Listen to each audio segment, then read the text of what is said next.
Sleep well? We should fight more often. Are you all right? I'm fine. You know, I meant what I said last night. You really are very important to me, Ruby. You're very important to me, too. Oh, good. That means we're both very important to each other. That's very important to know. What about Lacey Wheeler? Is she important to you? About Lacey Wheeler, will you? I think you're the one who better forget about her. I have. Have you? Tell you what. If you promise to forget about her, I'll promise to forget about her. How's that? Okay. It's a deal. And now what do you say you put on some running clothes and go jogging with me, huh? Forget it. I'm going back to sleep for half an hour. Oh, come on. You know, we got the Phil Roberts show to do today. I know. You know, Ricky, I've been thinking. Thinking about what? We should really get an apartment together.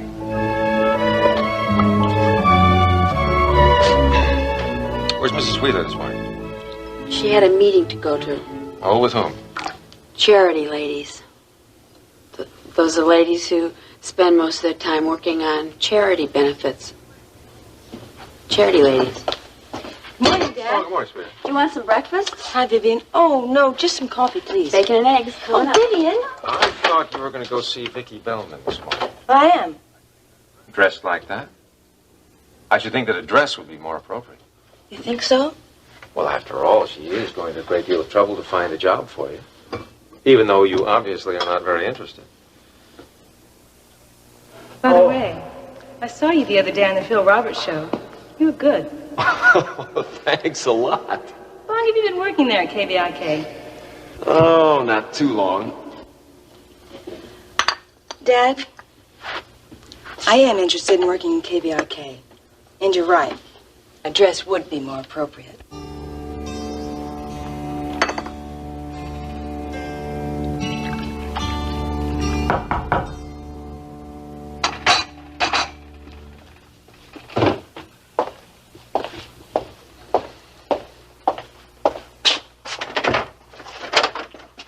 Hello, Peter. Jim. Thought you were on your way to Paris. I was, till I got a call from Ryan Connor. What about? Wants to have a meeting with me. Oh, we just leased another tanker from him. I doubt if the leasing of a tanker is the reason he wanted me to come to Houston. Oh? And what do you think it's about? I think it's about this mess you've gotten us into with that misappropriation of funds. I strongly suggest you start thinking of a way to get us out. You haven't told me yet what you think about my idea. What idea? About getting an apartment together. Now, what's wrong with staying out here at the range? Nothing. Except it takes us 20 minutes to drive into the TV station. Sometimes an hour when the traffic's bad. What we need is a place in town. Well, I sort of like it out here. I do too. I just think we could live in a place that's a little more sophisticated, don't you? Ruby, you're the one who's always saying that you like living on a ranch. Yeah, but what I talk about is owning a ranch. There's a big difference. Besides, I think it'd be fun to have our own place. Yeah. Well, we'll think about it. Okay. I can check out some ads in the paper. Hey, while you're at the TV station, I can even go look at a couple places. Now, will you hold on there, Ruby? I said we'll think about it. Okay. We'll think about it. We'll both think about it.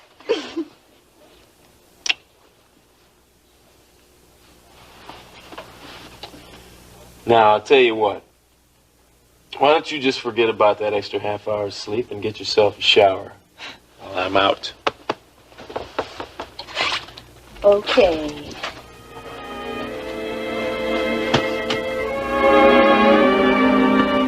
And what kind of a job is Mrs. Bellman going to give you? I don't know. I don't know what's available. Well, in the newsroom, I should think. That's her area of special interest. Well, I'm not really in a position to be choosy. Whatever's available. Well, at least it's nice to know you know somebody there. That's always helpful. And you know, I think that Dennis and Mr. Carrington, they'll probably go out of their way to make you feel real welcome. Oh, I think so, too. Oh, it's nice to know that everyone won't be a stranger. Well, I think you'll make some new friends very easily. I think so, too. Well, I'm on my way downtown to the World Oil Building. Can I give you a lift? No, thanks, Dad. I'll take my car. Well, I should think that you'd want a little moral support. Well, I appreciate your concern, but I'll be okay. You know, the first time that I went for a job interview, I took my mother and my father and my first cousin with me, but I was still a nervous wreck. Well, I'm a little nervous, too, but I think this is going to be the beginning of a wonderful experience. Glad to see that you have a little enthusiasm, finally. It is going to be a wonderful experience. I told you that since the day you came into Houston. I think I'd better get upstairs and change. Wish me luck. Good luck. Good luck, sweetheart. I'm sure everything will work out for you just fine. Jim, I'm telling you, there's no way they can trace that misappropriation of funds back to us. That accountant Johnson can trace it to us. But Johnson's disappeared. We've taken care of that. And where is he now? I don't know. Somewhere in South America? You sure he didn't contact Connor? No, I don't think so. That's not good enough, Pete. I told you to find Johnson and shut him up for good. Well, look, if our man isn't able to find Johnson, Connor's not going to be able to find him either. I don't like it, Pete. Connor may already have found him. No. Connor would have said something if he had seen Johnson. Not necessarily, Peter. He might be playing a waiting game, waiting for us to trip ourselves up. Connor hasn't got time to wait. They're about to throw him out of the company. Look, it's in all the papers. Still don't like it. About things being up in the air like this. Now, I was counting on you to have these loose ends all tied I'm up. telling you, there are no loose ends. What about Paige Carrington? Well, Paige is a different matter. What do you mean? She told Connor that she saw me coming out of Alex's office the night he suffered his first stroke. This mess is getting thicker and thicker. When did she tell him that? Yesterday, Connor questioned me about it last night. You didn't call me. I didn't think it was necessary. I mean, look, Jim, I denied being there when Alex suffered his stroke. Did Connor say that Paige told him you were there? No, he said my name was the last one in Alex's appointment book the day of his stroke, but I knew it was Paige who told him, and I was right. You think he bought your story? Well, I'm sure he did. Jim, I'm telling you, there's nothing to worry about. Well, obviously there is. Or he wouldn't have wanted to see me. Well, still could be about the tanker. Yeah. It could be about embezzlement and murder.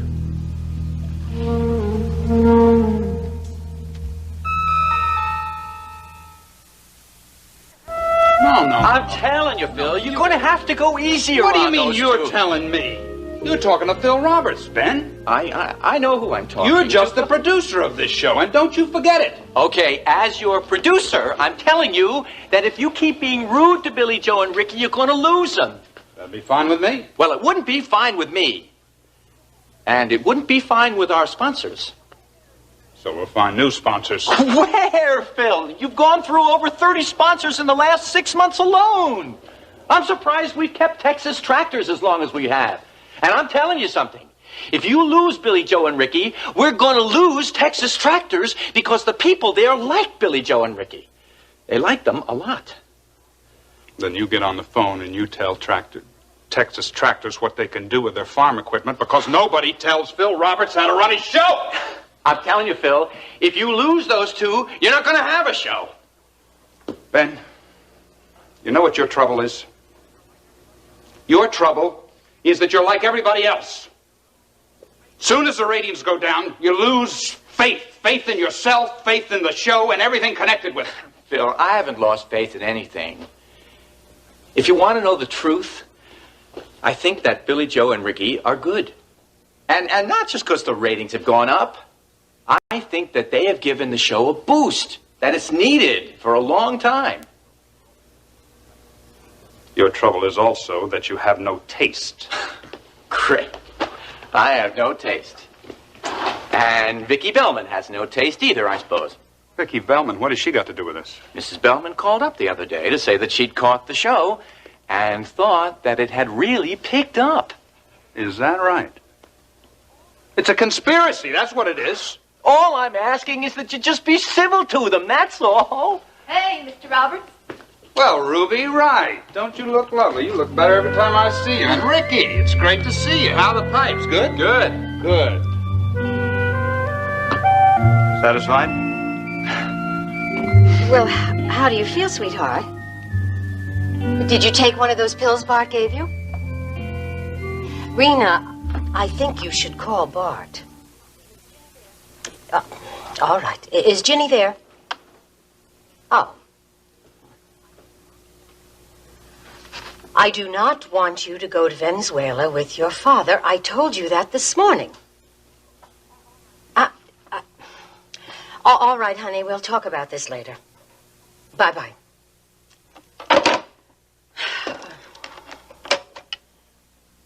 Meredith, would you send Lacey Wheeler in, please?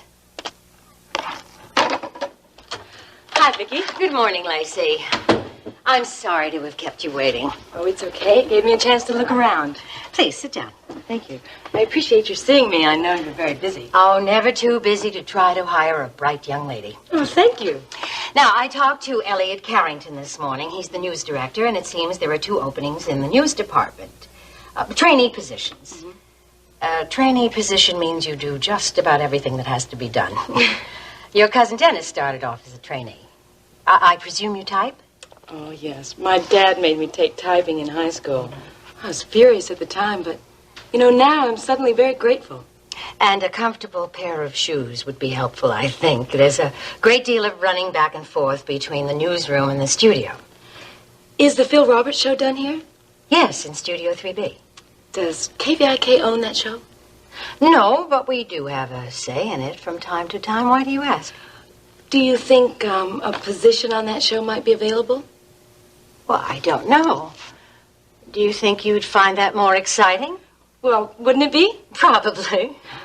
I suppose a job on a show like that is pretty hard to come by.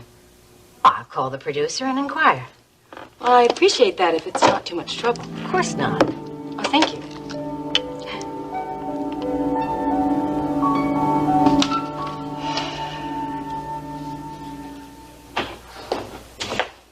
Have you checked with Fields in accounting? No, why? Did he come up with something since yesterday? Yeah, he figured out how the money was misappropriated. He just hasn't been able to prove it yet. Well, Johnson must have been one crack accountant to come up with it at all. Well, Fields' theory is that Johnson either stumbled on the whole thing accidentally or he's been spending the last several months checking out the Lawrence and Parnell account. Well, if it's the latter, considering that Johnson's work file is gone, it could take Fields months to come up with that proof. Come on, Grant, at least we're making progress. A few days ago, we didn't even know what company started, right? Is Lawrence coming up from Galveston? Yeah? Was he surprised at the phone call? No. Well, what was the excuse you gave him for the meeting? None, really. I just told him I wanted to see him immediately, and he said he'd come up. Ah. Well, how much are you going to tell him?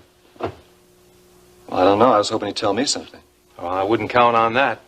If he's anything like Parnell, he'll be pretty closed-mouthed. In any case, I'm just going to follow my instincts, okay? I wonder if he's going to report to Justin. I doubt it. Justin probably met Lawrence on some business, but they're certainly not friends. Listen, you take care of yourself. These 2 guys are playing for high stakes. Well, I agree. I don't tend to lose.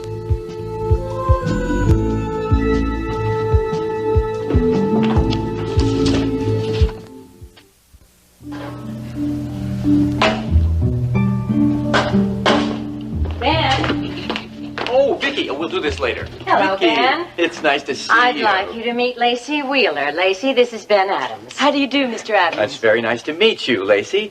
Oh, I suppose this is the young lady you were talking about. Yes, Lacey is particularly interested in working on the Phil Roberts show, and I thought perhaps you might be able to find her something. Well, as a matter of fact, Phil's secretary just quit last week. We've been using temporary since then, but we are in dire need of someone to take over on a permanent basis. What do you think, Lacey? I don't know if something like this would interest you. I'm willing to try my hand at anything. It's certainly a good place to start. And it's an excellent opportunity to learn the ropes, and then you can work your way up from there. Well, I'll talk to Phil as soon as he's free. Of course, I don't think there'll be any problem. Well, I'll talk to Phil if you like. Oh, no, that's all right. I'll take care of it. All right, in that case, I will return to my office and leave Lacey in your hands. Good luck. Thank you for everything. Oh, Phil is just in the back now talking to Ricky Decker's manager, but I'll talk to him as soon as he's available. Good. Oh, Vicky, I told Phil how pleased you were about having Billy Joe Wright and Ricky Decker on the show. Phil was really pleased to hear it. What's more important than me being pleased, it seems that our sponsors are very pleased, too. You know, Ben, I do think the show has really started to pick up now. Well, I think so, too. Actually, I hadn't seen the show before, but what I have seen, I like a lot. Lacey, stop by my office and let me know how things went with Phil. I will. Thanks again, Vicky.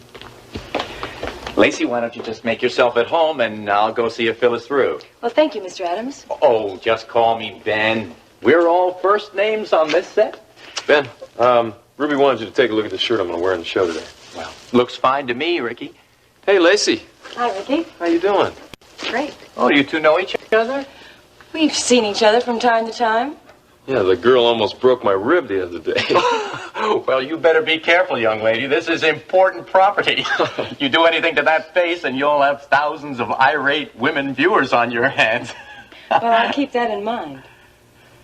Well, since you two are acquainted, I'll just leave you here with Ricky, and I'll go see if Phil is free. See you, Ben. Thank you. So what brings you here, Lacey? I'm the newest member of the Phil Roberts family. You're kidding. Honest Injun. It's not official yet, but Vicky has spoken to Ben about my working here as Phil Roberts' secretary. Well, I think that's great. Yeah. I hope you know what you're in for. Well, I don't mind being a secretary. Yeah, well, that isn't exactly what I was thinking about. Have you ever met Phil Roberts? No. Why? Is he a rough boss? Well, word has it he goes through about as many secretaries as water over a dam. Sounds like fun. By the way, I spoke to Sammy Blake about your flying lessons. Oh, yeah, he's probably all booked up, right? No, it's all set. Whoa. Here's his number. You can call him any time about an appointment. I think you'll like Sammy. He's a very easygoing guy. Well, that's great. Thanks a lot. Yeah. You know, maybe what you ought to do is come down to the airport someday after my lesson and show me how it's really done. Well, I'll take you up in my dad's twin engine. We can fly to New Orleans and have dinner or something.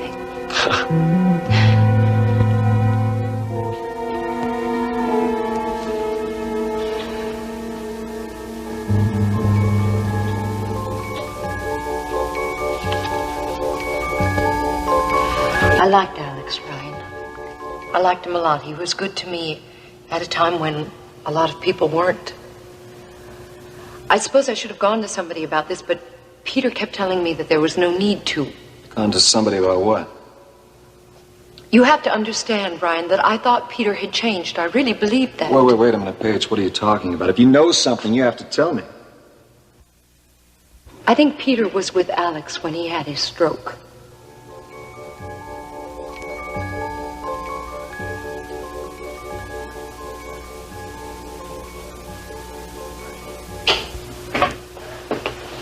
Hello, Jim. Been a long time now since you've been in Houston, hasn't it? I'm spending more and more time out of the country. Oh, don't tell me you're getting bored with the States now.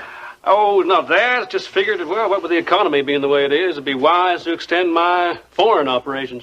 Yeah, I've turned over most of my company's domestic business to my associate, Mr. Parnell.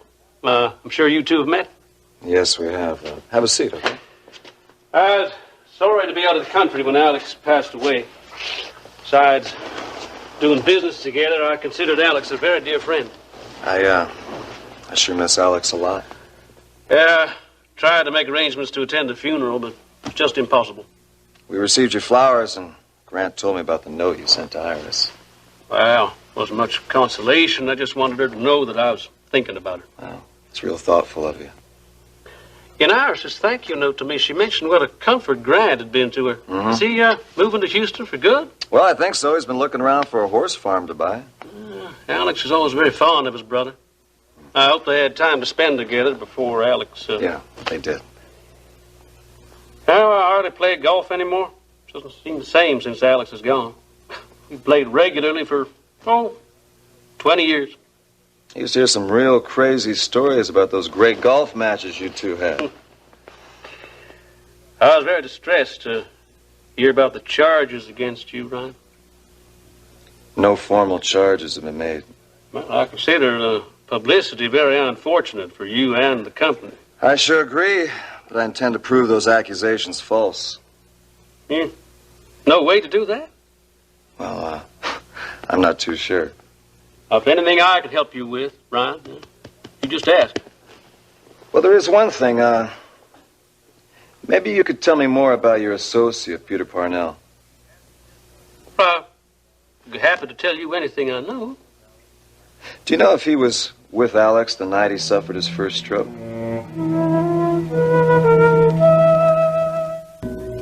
Lacey, how nice to see you again. It's nice to see you again, too, Ruby. Well, what did Phil say about those changes you suggested? Oh, Mr. Roberts ain't exactly in the mood for any changes today. Is he ever? He said he'd think about it. What changes? Oh, Ruby was just suggesting that maybe they give me a little bigger build-up before my introduction. What are you doing here, Lacey? Lacey's going to start working on the show. Isn't that great, Ruby? Wonderful. What are you going to do? Vicky spoke to Ben about the possibility of my work. Hire? Not Vicky Bellman, not anybody. Phil, will you cool it? The girl is right over there. I don't care where she is. Will you just be reasonable? I'm being reasonable by not firing you on the spot. Whose side are you on anyways? I'm not on anybody's side. You know, I think that girl's a spy that they sent over here to check up on. Phil, you know that isn't true. Phil, will you just talk to the girl? Well, I guess that's our cue to exit. Come on, Ricky, they want to talk to you in wardrobe about what shirt you're wearing. So long, Lacey. See you later. Good luck, honey. Sure. Lacey, would you come over here a moment? Phil would like to meet you.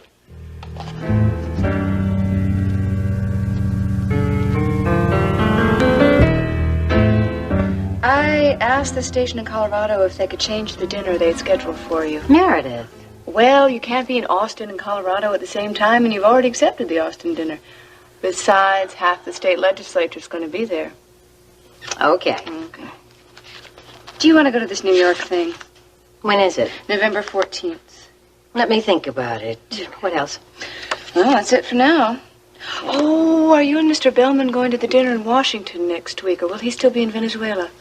Joe, I'm not really sure. Get the senator on the phone for me, please, and I'll explain the situation. He won't get back to you till first thing tomorrow. That's all right. Oh, I need this book for a while? Okay. Well, hello, Grant. Vicky. Have you met Meredith? Not yet. I've heard a lot about you. Hello. Hello, Mr. Wheeler. Excuse me. Grant, have you talked to Ryan this morning? Well, as a matter of fact, I just left him. Have you made any progress? Well, some. Are you as optimistic as he is about his chances of clearing himself? Cautiously optimistic. You know, there isn't very much time before that meeting next week. I know. Stryker told me earlier that he wasn't able to get that board meeting postponed. Did you have any luck with Iris? No. I tried talking with her last night, but she refused to discuss it. Grant, are you certain that you and Ryan shouldn't tell Iris what you've discovered about the misappropriation of funds? Absolutely. If Justin gets word of this thing, he'll find some way of following it up. We can't take that chance. Well, I hope you uncover your evidence soon. So do I. Oh, Vicky, did Lacey come in this morning? Yes, as a matter of fact, she did, and I think she has started to work. Oh, really? In the newsroom? No. She expressed an interest in working on the Phil Roberts show, so I introduced her to the producer, and he is introducing her to Phil. Well, that's wonderful. If you'd like to say hello, she's in Studio 3B. I'd like to do that. Meredith will point you in the right direction. Vicky, I really do appreciate this. Oh, it's my pleasure, Grant. She's a lovely girl. You must be very proud of her. I am that. Just what exactly are you accusing Parnell of? Well, I'm just stating the facts. Parnell was the last person to see Alex the night he had his first stroke. I think he was with Alex when the stroke occurred. Well, I don't know anything about that, but I doubt if Parnell would have stood by while Alex was having a stroke. One would hope not, but right now there's just too many questions. What kind of questions? Like, why did Parnell lie about the meeting? And why was he talking to Alex at that time of the night? What was so important about the meeting it couldn't take place the next morning? Well, I don't have any answers. I'll certainly discuss it with Peter. How well do you know Parnell? Oh, as well as one can know a business associate? Well, I should think you'd want to know him very well. After all, you're entrusting with part of your company, aren't you? Well, he's a very hard worker. Perhaps a little too ambitious, a little too impatient. How long has he been with the company? I was fairly new to the operation. When we met, I thought it was a bright, eager young man who could take over some of my responsibilities so I have more time for my foreign operations. Ryan, are you suspecting Parnell of misappropriating the funds you're accused of misappropriating? No, listen, I would never accuse anyone without any proof. I'm just a little puzzled by his actions the night of Alex's stroke, that's... Well, Ryan, it is my company. And if there were any criminal activity going on, I'm positive I'd have heard about it. But maybe not, huh? Oh, I would. I would have taken action myself. Now, Ryan, your uncle and I were very close friends.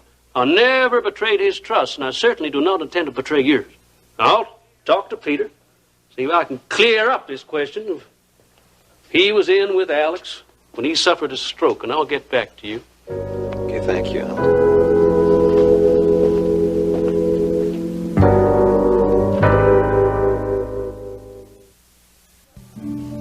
What experience have you had in TV? Actually, I don't have any, but I'm willing to learn. Oh, that's great. That's just great. That's all I need. Another young lady with no experience. I think Lacey has a good attitude, Phil, and that's what's important. I suppose you don't know how to type either. As a matter of fact, I type very well. Anybody happen to tell you how much this job pays? Vicky told me it wouldn't be much. $200 a week, that's it. That's fine. The money's not important. This is not just another 9-to-5 job, you know. We need you here as long as we use you. Holidays and weekends, too. That's fine. See, Phil, I think that Lacey is just what you're looking for. Oh, you do you? Mm-hmm. If you were smart, young lady, you would get Victoria Bellman to fix you up on another show where things would be a heck of a lot easier. I didn't want to work on another show. I specifically asked to work with you. I saw your show my first week in Houston, and I've been watching it ever since. See, Phil, she already knows the show. I think you're probably the best talk show host on TV. You have a certain flair that the others just don't have. Yeah? I like the show so much that I got my aunt, Iris Wheeler, to sit and watch it with me. Now she's hooked, too. Iris Wheeler? The wealthy socialite is your aunt? And she's a devoted fan, too. Why didn't you tell me that, Ben? Because I didn't know. You know, we've been thinking about asking your Aunt Iris to appear on the show in connection with that charity ball she organizes every year. If you'd like, Mr. Roberts, I could speak to her about that. No, I don't think that's necessary. You know, the more I think about it, the more I think Ben is right. I like the fact that you come from a good background. I can see you got a lot of class. We could use some class on this show. Why don't you come with me, honey? I'll introduce you to the boys in the control booth. They're just good old boys. They'll like you. You'll like them.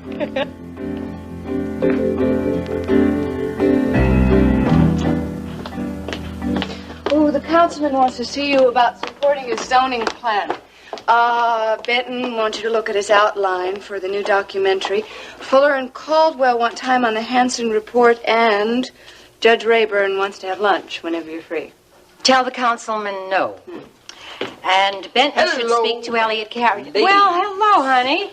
Oh, here. I'll take care of those. We can do the appointments later. Okay. But don't let me interrupt you. Yeah, it's all right, darling. Can I get you coffee or tea? No, thank you. Meredith, would you call Hallie and ask her if she's got a hold of T.J. Canfield? Sure, all right. Oh, you look so tired, honey. Well, I've just been talking to Iris. That's enough to wear anybody out. You weren't able to get her to postpone the board meeting. I tried to change her mind about this Ryan business. She is impossible. Do you think you should postpone your trip to Venezuela? I can't, honey. I've postponed it twice already. That's why I want T.J. here, so he can vote my proxy for me. T.J. is in Casablanca, honey. Well, he's just going to have to fly back from Casablanca. Alan can take care of things there. I want T.J. here. Don't you think Alan would be able to handle things better here? T.J.'s a responsible young man. Not the T.J. I remember. He's matured a lot in the last year or so. I trust his instincts. I want him here. All right. Oh, Grant stopped by earlier. And he seems quite optimistic about Ryan's chances of proving his innocence. Well, his chances are certainly better now that we know who is misappropriating the funds from World Oil. Your investigator hasn't found Mr. Johnson yet. No, but Johnson said Parnell was the key. Do you know Parnell? Not very well. He's the man that Paige Carrington moved in with, you know. Oh, that's right. We saw them together up at the top of the World Club. What I do know about him, I don't particularly like. But, honey, you've known Jim Lawrence for years. Uh-huh. Do you think Jim Lawrence is guilty? Or do you think Parnell misused the funds without his knowledge? Well, I don't think Parnell acted on his own, but just a guess on my part. Sure hope I'm wrong about Lawrence. Where you been? Had to go over the coop. How is your little honky-tonk bar doing as a cover? All right. Actually, it makes a very nice profit in its own right. Oh, you better hang on to it, because this might be all you end up with. Did you have your meeting with Ryan Connie? Uh-huh. We had a very interesting discussion about you. He believes Paige Carrington. He believes you were with Alex when he had his first stroke. You can't prove that. There's no way they can prove I was actually with the guy when he fell over. Whether he can prove it or not's beside the point. He thinks you're involved somehow in the misappropriation of funds, and he's not going to stop until he uncovers that. He tell you that? You don't have to tell me. Ryan's a pretty cautious man, but I can read him pretty easily. Well, maybe you read him wrong this time. Peter, he's been falsely accused of a crime. He's going to do everything he can to clear his name. That means big trouble for you, Peter. For me? I'm not guilty of anything. I see. So you're going to throw me to the wolves, huh? Is that it? Yes, that's exactly what I'm going to do.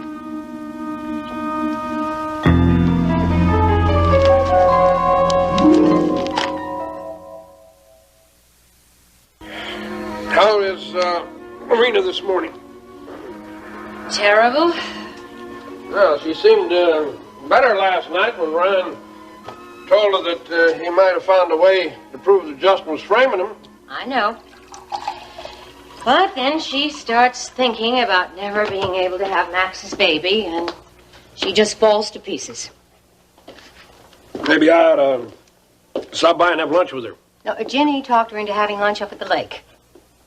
Do you think she's going to go to Venezuela with me? I hope not. Why? Last night you were in favor of it. I know, but I've changed my mind. Why? Because I don't think she's well enough. And also, I don't want you encouraging her in this vengeance against Justin. Honey, I don't encourage her. Oh, you agree with every word she says. Well, I certainly don't agree with her idea of selling the mineral rights to Max's land for a job at World Oil. Did she bring that up again last night? Yes, but actually she knows better than anyone what drilling out there meant to Max. But this obsession of hers, of punishing Justin, I think that's strong enough to make her change her mind. It's just talk, honey. She loves that land as much as Max does. She's not going to destroy it, even to destroy Justin. But the fact that she even entertained that idea frightens me. Maybe a good idea for her to get away from Houston and give her different perspective and objectivity? Maybe. But if she does decide to go to Venezuela with you, you must promise me to try to keep her mind off Justin. I'll do my best, then. Yes, Meredith. All right. They're ringing TJ's room.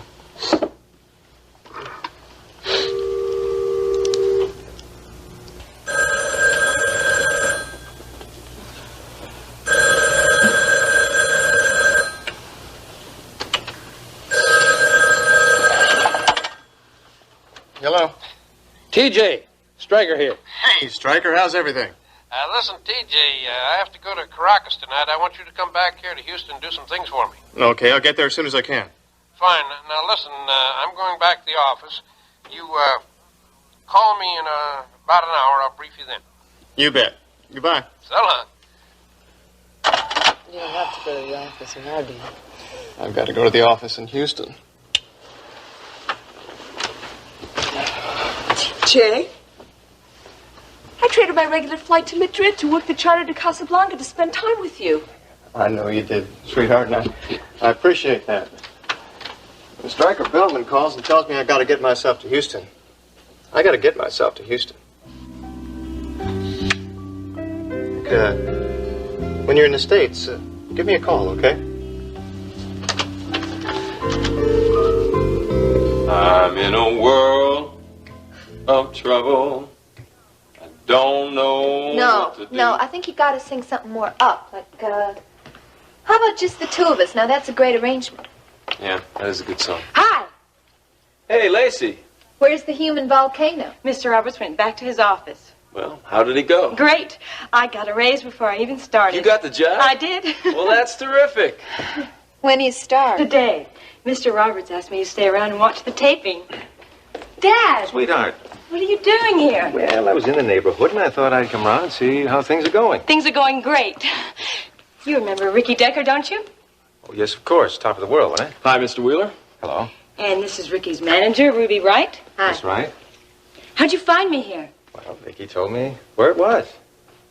Did Mr. Roberts hire you? Yeah. Well, congratulations. Oh, I think it's going to be a lot of fun. Are you performing this afternoon on this show? Ricky is a regular on the Phil Roberts show. Dad, why don't you stick around with me and watch the show? We'll sit in the front row. Oh, I'm afraid I can't. I have a business appointment in about 5 minutes. Lacey, just, what exactly does this job entail? Well, actually, I don't know. I'll be Mr. Roberts' secretary. I'll probably be running around doing a lot of errands, well, at least for a little while. Now, is that the kind of job you had in mind? Well, I think it's a good beginning. I can work my way up from there. I can talk to Vicky. You don't need to do that, Dad. I think I'm really going to like this job. Are you sure? I'm positive. Would you like to go to the commissary and have a cup of coffee? Do you have the time? No, I'll see you at home later. Well, it was good seeing you again. Same here. Nice meeting you. Nice to meet you. Bye. I'll walk you to the door. Well, it sure is nice to have a rich father who can pull a lot of strings for you. Well, Mr. Wheeler seems like a nice enough man.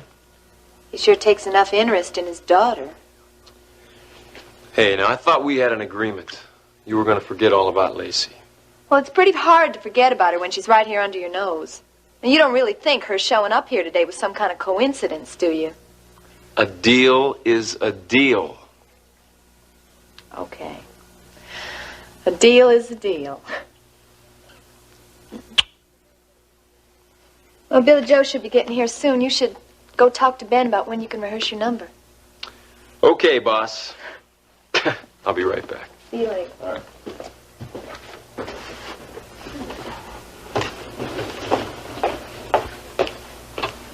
Daddy gone? Yes. It was real sweet of him to come and see how I was doing. Oh, yeah. Real sweet. He doesn't like Ricky very much, does he? Why do you say that? Just the way he kept looking at him. He doesn't even know Ricky. Why should he not like him? I don't know. But I sure would like to find out. You didn't tell Lawrence about Johnson, did you? No. Well, what do you think? Know about the misappropriation of funds? Well, I don't see how Purnell could pull the whole thing off without Lawrence knowing about it. He always keeps pretty close tabs on his business interests. So did Alex, but he didn't know anything that was going on until Johnson told him. Yeah, but this is a multinational corporation. Lawrence's company isn't nearly the size of World Oil. Here, my friend. Parnell just may have been clever enough to pull this off without his knowledge. Maybe, but I doubt it. One thing's for sure, though. We're going to have to keep a real close eye on Parnell. You handled things pretty badly, Peter. Was only following your instructions, Jim. My first instruction was don't get caught. Now, you made a real mess of things, son, and I'm not very happy about it at all. Now, first of all, you said there was nobody aware. Nobody knew that you were there when Alex had his first stroke. Now, it turns out that Paige Carrington knew. Now you tell me that Paige is no problem, that she's leaving Houston. She was planning to leave Houston. Yeah, well, the fact is she didn't. Not only is she still in town, but she told Ryan Connor about you.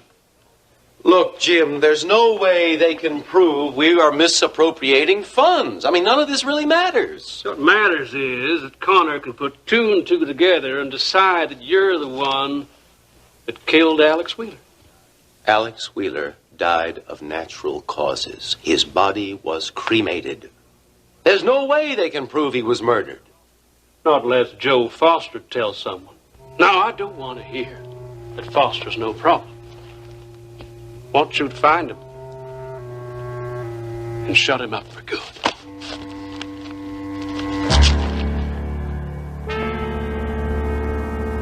Coffee? Just soon get right down to business, Pete. Sure. Want to know if you've come up with any ideas yet on how to locate Joe Foster. As a matter of fact, I have. Well, what are they? Our old friend Paige.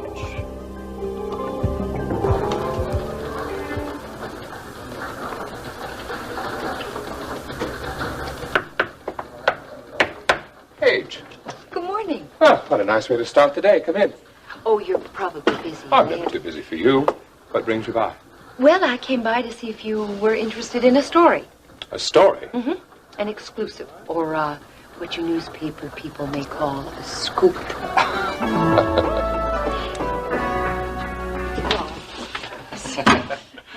Honey, will you put those things down? I'm going to take them out to the car, okay?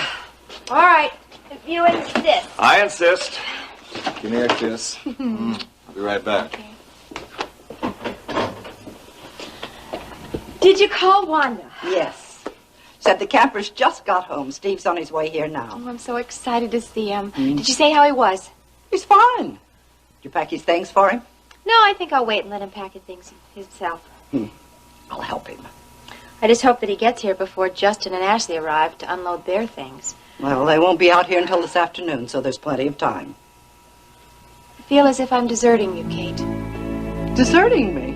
Oh, Jenny, you're just moving into town to the Bellmans. I know. For 10 years, I've loved you as if you were my daughter. Now, living in separate houses isn't going to change anything for me. Or for me either. I love you, Kate. Does this scoop you're talking about have anything to do with you? Mm-hmm. As a matter of fact, it does. And as being news director of KVIK, I thought you should know first. Know what? I've decided to open up a shop. What kind of a shop? A boutique. In the Galleria, or at least I hope it'll be there. Paige, that's wonderful. Do you really think so? Yes, I think you'd be terrific at that sort of thing. Well, that's what people keep saying, but I'm really not sure that I can pull it off. What people? I thought this was a scoop. Well, actually, Billy Joe was the first one who mentioned it to me, and he suggested that I talk to his wife, Nita, about working for me. Well, it sounds like you're already moving on this. No, I really only decided last night. I really wasn't sure, Elliot, but the more I thought about the idea, I kind of liked it. Well, you have impeccable taste. You know how to dress. You certainly know the kind of clothes that would go. It's a natural for you. Well, it's not my taste that I'm worried about. It's the business end of it. Well, I think running the Top of the World Club should take care of that. Maybe. Of course it will. Who's backing you? I suppose I'll back myself. Well, that sort of thing takes a lot of money. Well, I do have a little money of my own from selling my share of the ranch, but, Elliot, do you think I'm really crazy? Not at all. Well, for every one of those places that's successful, there's at least 20 that fold within a year. I don't think you're crazy at all. In fact, I'd be honored if you'd allow me to invest. Oh, I couldn't let you do that. I'd feel bad enough if I lost my own money, let alone lose yours. You're not going to lose anyone's money. You've got to think positively. You're going to be a huge success. Well, thank you. I appreciate your vote of confidence. It's nice to know that somebody believes in me. You know that I believe in you. I believe in you a great deal. Well, I can't let you invest, but there is something that you could do. Name it. Well, this afternoon I was planning on going down to the Galleria to take a look at a couple of the shops that are up for grabs, and that's why I came by. I was wondering if you could spare some time. I know next to nothing about that kind of thing. You've come to the right place. You remember my telling you that I tried my hand at real estate once? Oh, yeah. Well, I know everything you need to know and then some. I'd be happy to go with you. When did you want to go? Well, I thought after lunch, if that's not inconvenient. Oh, that'll be fine. I'll be right here. Then I'll see you after lunch. Bye. Bye-bye.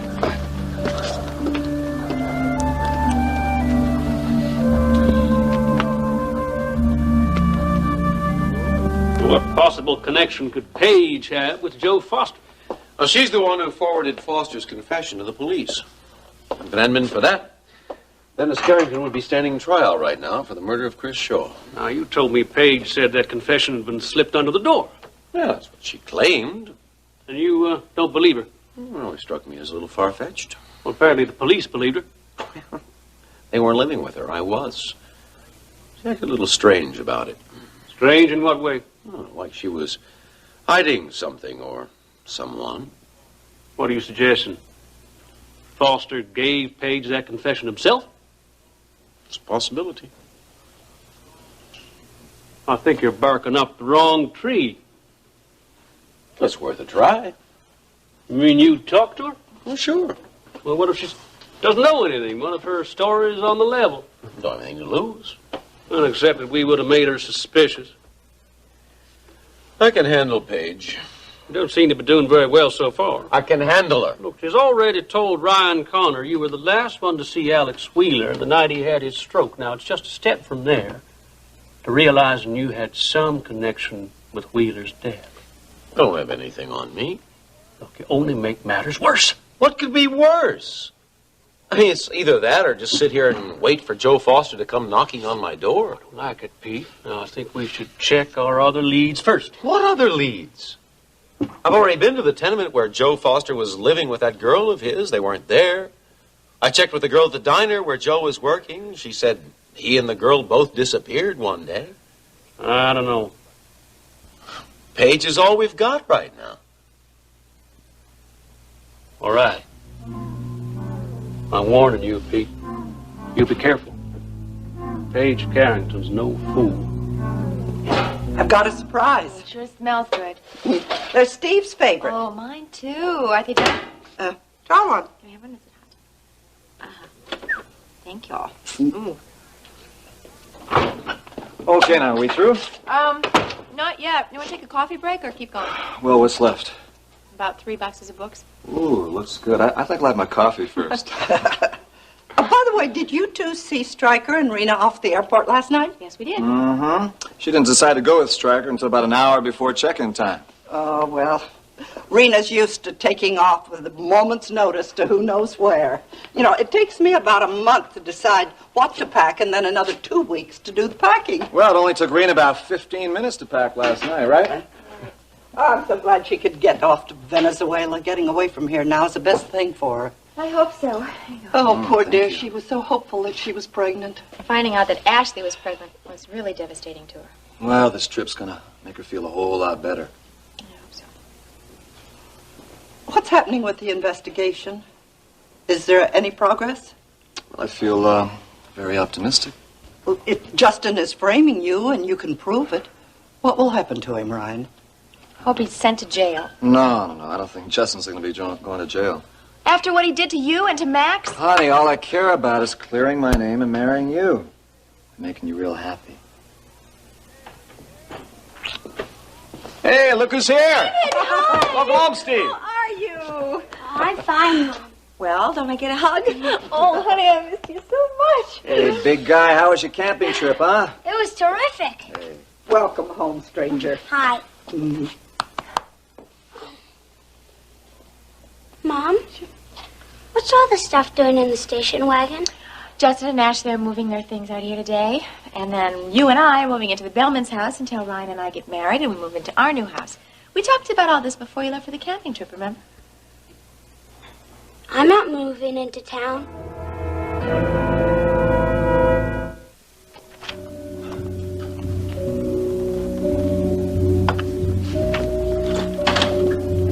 Good morning, big brother. It's about time you dragged yourself in here. Yeah, well, Ricky and I slept a little late today. So I gathered. I also stopped off and looked at a few apartments on my way into town.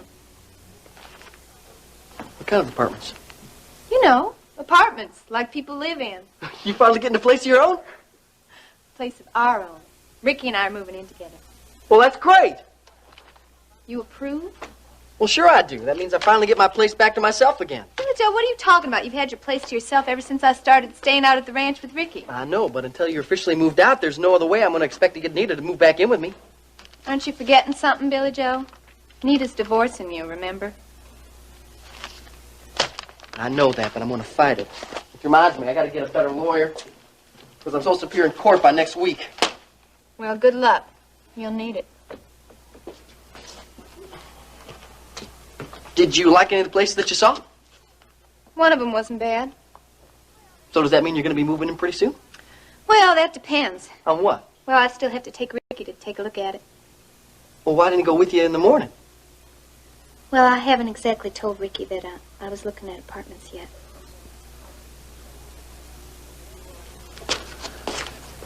You, doing this behind Ricky's back, aren't you, Reuben? Huh? We talked about it. In other words, Ricky's not too hot in the idea. He just needs a little encouraging. I think once I get him to move in with me, everything's going to be okay. It don't work that way, Ruby. You got to be above board with people. If Ricky ever gets the idea that you're trying to manipulate him, he's just going to run in the other direction. Oh, yeah? Actually, if you want to know what I think you're making a big mistake getting involved with Ricky in a romantic way. I don't really care what you think, big brother. You don't mix business in your private life, Ruby. It's just going to lead to trouble. Me being Ricky's manager is the only way I have of holding on to him right now. And I really have to watch it because of that rich Lacey Wheeler. She's got her eye on him. Oh, yeah? Yeah. And if I don't do something soon, I'm going to lose him. Stephen, come back here. I have to unpack my stuff. My things are all dirty. You can wash your clothes at the Bellman's house. Why can't we stay here? Sit down. Why can't we? Because Justin and Ashley are going to be living here. I don't mind if they do. There's plenty of room for them. Steve, you know that Justin and I do not get along. Steve, your mom and I are going to be married soon, and we're all planning on moving into town. But what about school? You can go to the same school. I already promised you that. You don't want me here. Oh, of course I want you here. But you belong with your mother and Ryan. What about my horses and Morning Glory? Well, Guy can take care of them. Guy's going to take care of Songbird for me, and you can come here every day and check on them after school, okay? That won't be the same. No, it won't be the same, but it's better than not seeing them at all. Well, if you don't want me, I'm going to go live with Buddy. Steve. Give him a little time. We already talked about this before. He understood. He had no objections. I know, but maybe I ought to stay here for a couple of days. Ryan, that's a terrible idea. The longer he stays here, the harder it's going to be for him to leave. No, I don't think so, Ginny. Of course he wants to be with you. But making the change right now is too much for him. Let him stay overnight. I'm sure he'll feel different tomorrow.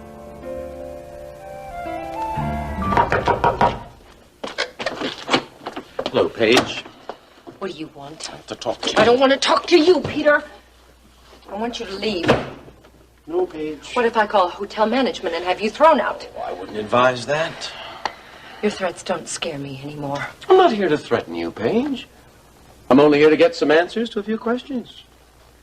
Come on, put the phone down, Paige. Going to the police, Peter. Fine, I'll go with you. They should be very interested in hearing about your connection with Joe Foster. What? Thought that would stop you? I don't know what you're talking about. You don't. You know, you better be very careful, Paige, or you might find yourself spending the next several months to a year in prison for aiding and abetting a criminal. I still don't know what you're talking about. I'm talking about that confession you turned over to Stryker Bellman. Now, Paige, I want to know how you really got it. You really think that Lacey Wheeler's after Ricky? I know she is. Now, how do you know that? Never mind. I just know. You know, when I was at the TV station yesterday, I saw them talking together, but I think they're just friends. Friends?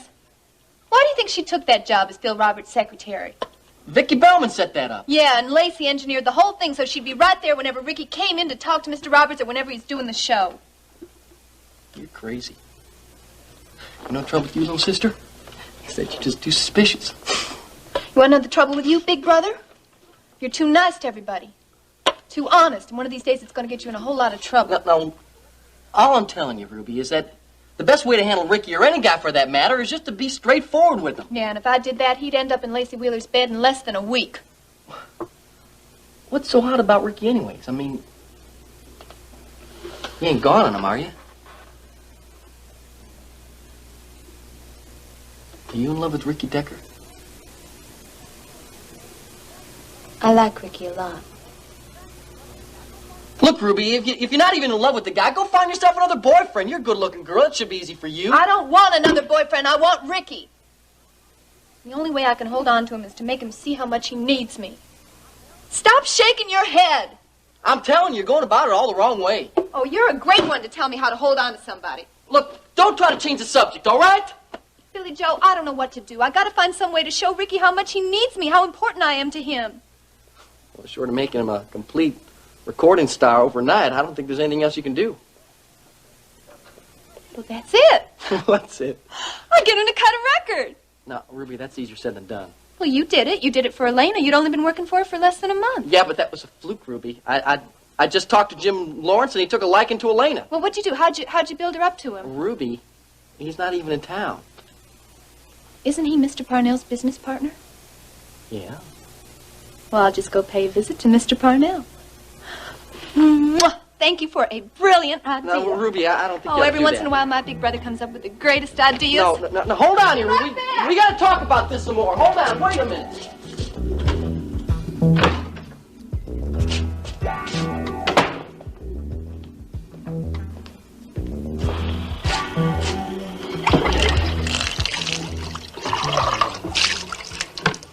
Well, is that everything? That's it. Where's Steve, huh? He went down for a walk to the stables. Did you talk to him? Yes, I told him that he could stay here tonight and tomorrow night, and then once Justin and Ashley go back into the office, and then I'll come out here and help him pack his things. I think that's for the best. I don't know, Ryan. I just hate the thought of him being out here with Justin and have Justin have some kind of influence over him. Come on, that's not going to happen. It's certainly not overnight, so stop worrying, okay? Everything's just going to be just fine. Mm-hmm. Now, we're going to go have our picnic and our little swim down by the creek. If you don't want to, we can go back into town. No, let's go for a swim. I like Okay, great. Hello! Oh, hello, Jimmy. Ryan? Well, is lunch almost ready? I thought you were coming out here later. Oh, we were, but Iris invited us over for dinner. We thought we'd better get settled right now. Couldn't wait a little longer, could you? Well, I got so much to do out there at World Oil. Plans for the future. I wouldn't make too many plans, Justin. You're not going to be around here much longer. Oh, you're the one who's not going to be around much longer, Ryan. Once the board meeting is over next week, you might as well just pack up and leave Texas. Let's go, honey. Have you tracked down Mr. Johnson yet? No, not yet. But it appears as if I may not be needing Mr. Johnson to prove my innocence after all, buddy. Oh, Susan. You already know how I got Joe Foster's confession. I found it under your suite door. You were there when I told Detective Michaels about it. Oh, yeah, I was there, all right. I remember thinking at the time what a shame it was you didn't continue your movie career. What does that mean, Peter? Means I think you gave a very commendable performance, Paige. But now I want to know the truth. That was the truth. Oh, I don't believe that for a minute. Well, I don't care what you believe. The police believed it, and that's all that matters. Oh, so it was a story then. You were lying. Why would I lie about something like that, That's Peter? what I'd like to know. Now, did you get that confession from Foster himself, or did he have somebody else bring it to you? I don't have the slightest idea what you're talking about. Terrific actress, Paige. But I know you too well, and I can tell when you're lying. Why are you suddenly so interested in all of this, Peter? Foster used to work for me. So? So we have reason to believe that he took something that belongs to us, something rather valuable. What? I don't think that's any of your business. Well, then I'm sorry. I can't help you. Maybe your memory needs a little refreshing. If you so much as put another hand on me, you are going to be sorry. Is that I am right? tired of you pushing me around, Now, Peter. you're hiding something from me, Paige, and I want to know what it is. Now, either you tell me or I'm going to have to... Oh! Little...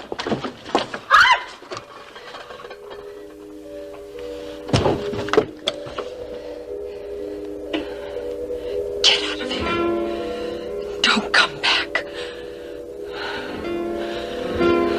You'll be real sorry I did that, Paige.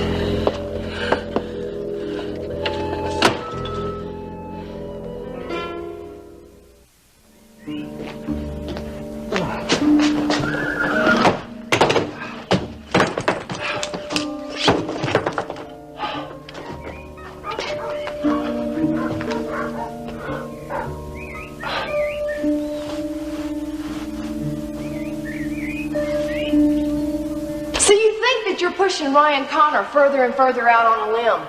And what you don't realize, Justin, is that you're out on that same limb. And you're gonna fall flat on your face if he comes up with proof that he's innocent. You can't do that. How can you be so sure? You really want him to be innocent, don't you? What I want is for you to back off and leave well enough alone. Don't you see that the more trouble you cause, the more chance you have for it backfiring? I'm being careful. But you can't expect your luck to go on forever. Actually, I had to take a chance. With Johnson on the loose, I have to get Ryan out as soon as possible. I thought Bubba Wadsworth was going to find Johnson for you. Yeah, well, he hasn't so far. If Johnson gets to Iris and changes his story, I'm out of luck. I'm sunk. Well, I sure would hate to be counting on Bubba Wadsworth to do anything for me.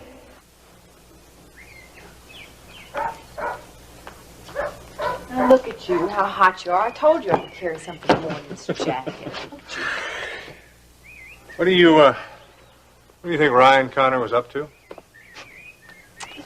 I knew you were thinking about that, Justin. Well, what do you think he meant when he said that might not need Johnson to prove his innocence? I think he was just saying that to upset you. And it looks like he succeeded. You mean you think he was bluffing? He doesn't need any proof, any further proof for his case? I don't know. He just seemed too confident to be bluffing. That's when you're the most confident. Maybe he's found Johnson. No. Justin, if he had found him, you'd know it. Johnson's the only person that can clear his name. Bubba told you that Johnson was in Mexico City. Maybe Ryan's private detective has found him. No. I mean, if Bubba and his crew couldn't find him, then Ryan didn't either. Justin, Mrs. Wheeler has assured you that Dennis will vote for you at the board meeting. Now, just stop worrying. Calm down. Okay? Yeah. Well, I wasn't expecting you until later. Well, so I heard. Have Ryan and Jenny left?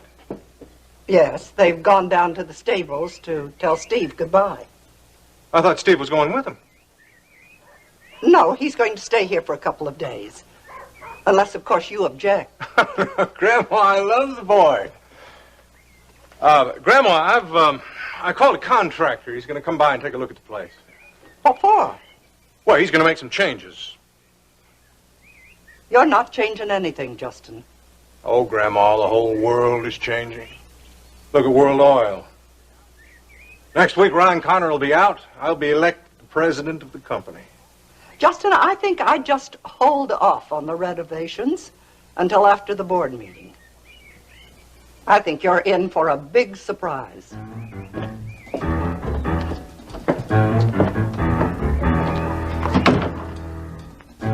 Andy and the band will be here to rehearse about a half hour or so. I tried to call your place and warn you, but there was no answer. Well, I was probably on my way here, but I don't mind waiting. All right. Mrs. Carrington. Hi, Billy Joe, Elena. Hello, Paige. What brings you out our way? I was looking for Elena. I tried your apartment, but there was no answer. Oh, well, I'm glad you came this way, because I didn't get a chance to ask you. Did you talk to Nita? Oh, yes, I talked to her night before last, Billy Joe. And? She seemed very interested. Oh, yeah? What are you talking about? Oh, that's right. You don't know anything about what's going on here. Oh, well, Mrs. Carrington is planning to open up one of them fancy dress shops, like the ones in the Galleria. Oh, that's very exciting. Yeah. And she wants Nita to work for her.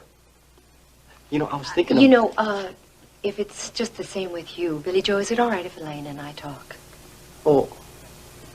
Well, yeah, sure. I don't mind. I got some work to do in the office anyways. Okay, great. We'll talk real soon. Okay, yeah. Well, call me when Ann and the band get here. I will. What's wrong? I'm going to ask you a question, Lane. It's very important that you answer it honestly. What is the question? I want to know where you got Joe Foster's confession. What's the matter? Did you forget your key? Hi. Hello. What can I do for you? Well, I'm looking for Mr. Peter Parnell. This still is his suite, isn't it? Oh, yes, it is, but he's not here right now. Matter of fact, I thought you were Mr. Parnell. Well, do you expect him back soon? I think so. Would you like to come in? Thank you.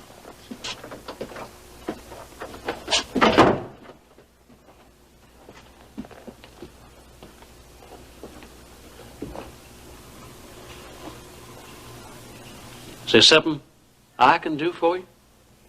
No, I don't think so. I'm here to see Mr. Parnell. On business. Oh. Well, I'm his business partner, so maybe you can tell me what it is. You're Mr. Lawrence? That's right.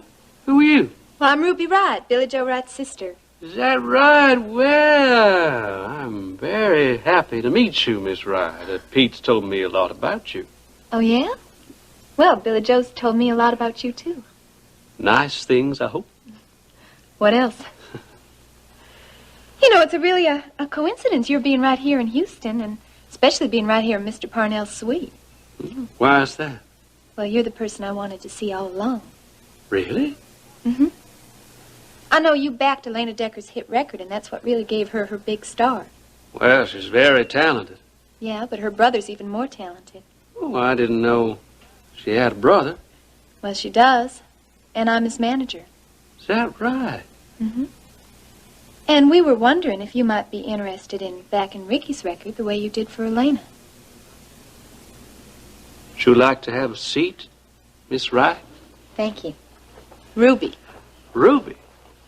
And you can call me Jim. Jim. Oh, could you tell me a little more about your client? Sure that we're going to be able to work something out.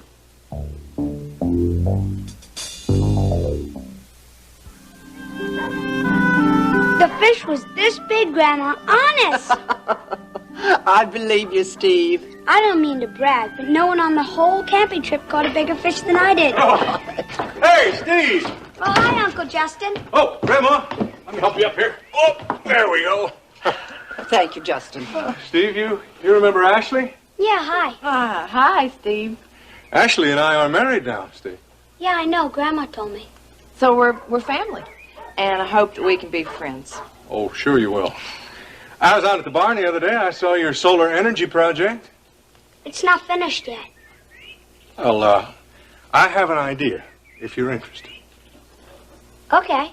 Let's go take a look at it. We'll be back in a few minutes. Oh, good. Yes, we will. Take your time.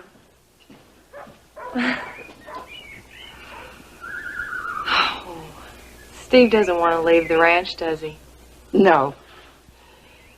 He's had so much to adjust to lately. His father leaving, Max's death. And now moving into town is just more than he can take. Oh, Lord. What's Jenny going to do? Give him the time he needs. I wish I had that kind of courage. I don't think there's any way I could leave a son like that. I'd have to have him with me, no matter what. Jenny told me you were going to have a baby. She did. Iris Wheeler told Jenny and Rena the other day. That's right. I'm going to have Justin's child. I don't believe you. Would you care for a drink? Oh, no, thank you. I don't drink this early in the day. Well, lunchtime. Surely you can have a teeny glass of wine. Well, all right, just a teeny weeny glass. Thank you. Good. Now, tell me a little more about your client. What'd you say his name was? Ricky Decker. Right. Well, he got his start replacing Elena at the Coop, and his reputation's been growing ever since. Well, Elena's had a lot of trouble in the last few months. Oh, yeah. Yeah, she has. She practically went into seclusion ever since she's been kidnapped. Yeah. Never did find that Joe Foster that kidnapped her, did they? No, they didn't. She ever mention him? No. She never does. Well, it's peculiar that he'd kidnap her twice. Well, here we go. Oh, this is way too much. Well, you can just drink what you want. Yeah, shame about Elena. Her record did very well. Now, if you can persuade her to make another one, now that is an investment I'd consider very tempting. Well, I think that would be a very unwise investment on your part, Jim. You really think so? Yes, I do. I don't really think Elena cares about making another record, or having a career at all, for that matter. Well, in light of how well she was doing, I find that hard to believe. Well, it's true. Oh, why do you think that she wouldn't want to continue with her career? Well, I think it's her attitude, Jim. She really doesn't care about very much at all ever since Joe Foster let her go. Well, why do you think that? You'd think she'd want to be eager to get back to work. Yeah, you would think so, but... Well, frankly, I think she's having some personal problems. What kind of personal problems? Just personal problems. You're trying to tell me Elena Decker has a boyfriend? You got the confession from Joe Foster, didn't you, Elena? Please don't ask me. I have to know. Please, Elena. I can't say, Paige. There are other people involved. If you're hiding this man, it's wrong. He's a criminal. Don't you see that? He is not. You read that confession, Paige. His killing Chris Shaw was an accident. But it doesn't change the fact that he's wanted by the police. Don't you think that's important? Of course it is. But if you know where Joe Foster is and you're not telling the police, then you're harboring a criminal. That's a serious offense, Elena.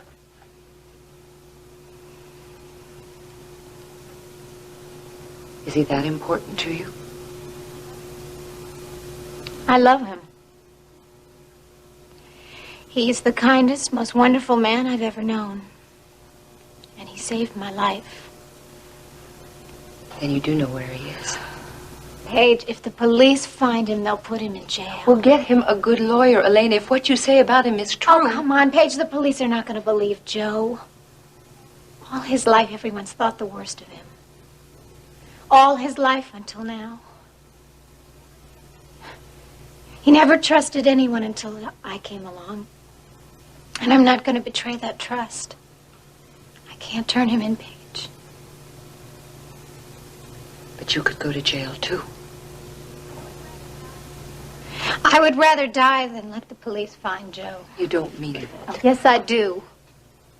Do you know what it is to love somebody and have everyone against you trying to take that love away? Yes, I do. Well, then you have to understand. How does Joe feel about you? He loves me. He cares for me more than anybody has ever cared for me in my whole life. And I'm not going to give that up. Paige, Joe took a big chance by writing that confession. He knew it was the same thing as telling the police that he was still in Houston. But he did it because he thought it was the right thing. It was the right thing. He let me bring you that confession because it cleared Dennis.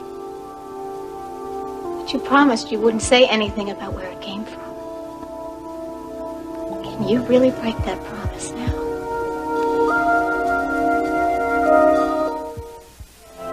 So you think I told Justin that I was pregnant just so he would marry me? Did you? Mrs. Marshall, Justin does love me. Yes, I'm sure in his own way he does love you, Ashley. But I can't believe that you love him. But obviously you do. I'm gonna make him happy. Well, I hope you will. I'm just afraid you'll destroy yourself in the process.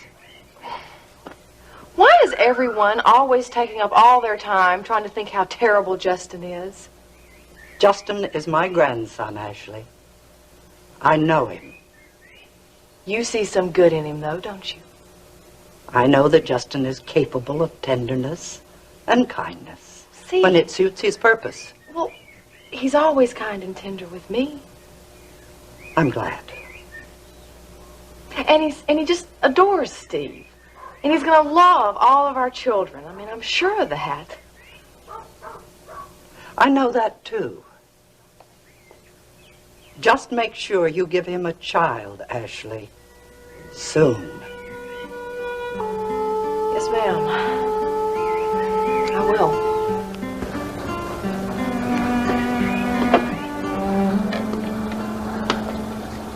Hi. So how's your work going? Fine. I have finished everything that absolutely has to be done. So KVIK can do without you for a few hours? It looks as if they're going to have to. Great. Shall we go then? Yes, are the shops in the Galleria the only ones you're interested in looking at? All but one. It's on the other side of town. You know, you're also going to have to think about getting a designer to help you fix up your boutique. Completely at a loss there. Well, I'm not. What's this?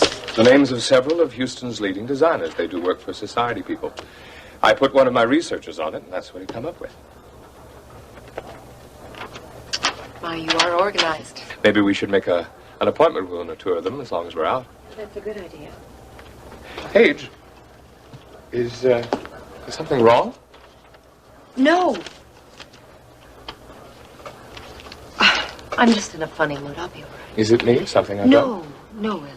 As if you think I'm pressing you again. No, I don't think that. I could understand if you did. I'm very excited about this idea of yours to open a shop. So am I. Well, you don't seem excited. Won't you tell me what's wrong? I made someone a promise, a very important promise.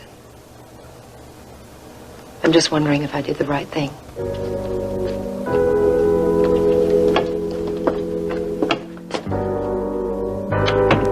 Well, I think I better go. Well, you haven't finished your wine.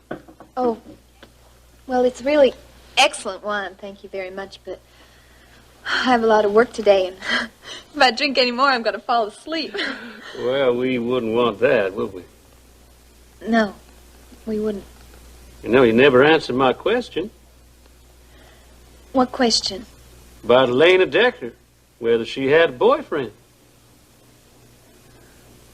Oh, well, Elena's Billy Joe's client, and he handles her, not me, so I try to make it a habit to stay out of her private life. Well, except you did say she was having personal problems, and you did imply that it had something to do with her love life. Did I? Well, I'm really sorry I can't stay any longer, and I have to rush off like this. It's been really nice meeting you, but I have a thousand things I got to do today. Well, I do understand. I was just curious to know why talking about Elena makes you nervous. Why do you say that? Oh, I was just wondering. Well, I do hope that you will consider backing Ricky's record. Jim, I think you wouldn't regret it. Well, I think we just should get together and discuss that real soon. Yes, you should. We have to do something about. Pete, I think you know Ruby Wright, Billy Joe's sister. Hi, Mr. Parnell. Well, it's real nice to meet you, Ruby. We'll be in touch. Goodbye, Mr. Parnell.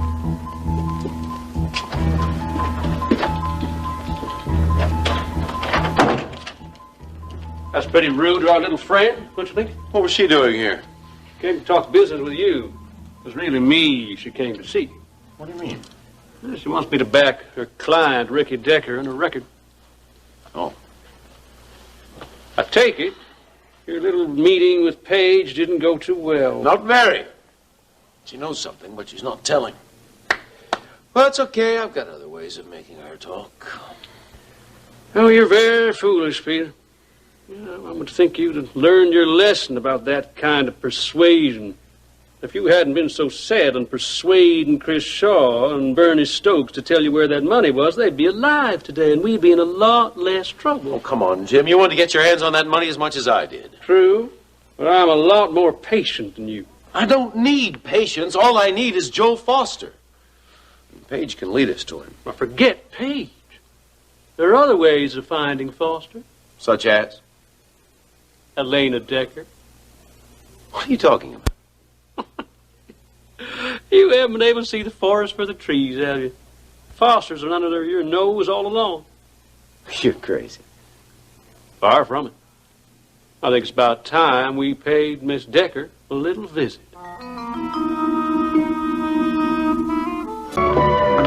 I still don't understand why we can't have barbecue. Everybody in Texas loves barbecue. Vivian, I will not serve barbecue at a formal dinner party for the board of directors of World Oil. Well, they'd like it. Of course, maybe the deal's a good idea. Thank you. Well, what's going to happen if the board of directors doesn't vote Mr. Connor out of office? They will. Dennis and I control 2/3 of the company's stock. The board will follow our wishes. Are you sure Dennis is going to vote with you? Of course, I'm sure. Hiya, Dennis. Vivian? Oh, hi, darling. How are you? Hello. I got my notice for the board meeting. Yes. Mine arrived this afternoon, too. Well, I just came by to make sure that if I keep my end of the bargain and vote Ryan out of office, that you'll keep your end of the bargain as well.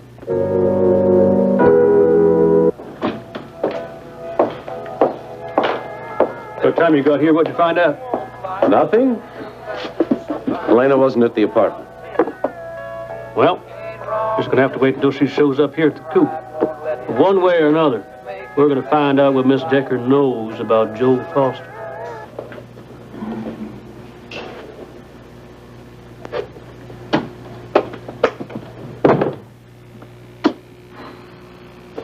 Hey, you. Come here. You've been buzzing around here like a hummingbird ever since you got in this afternoon.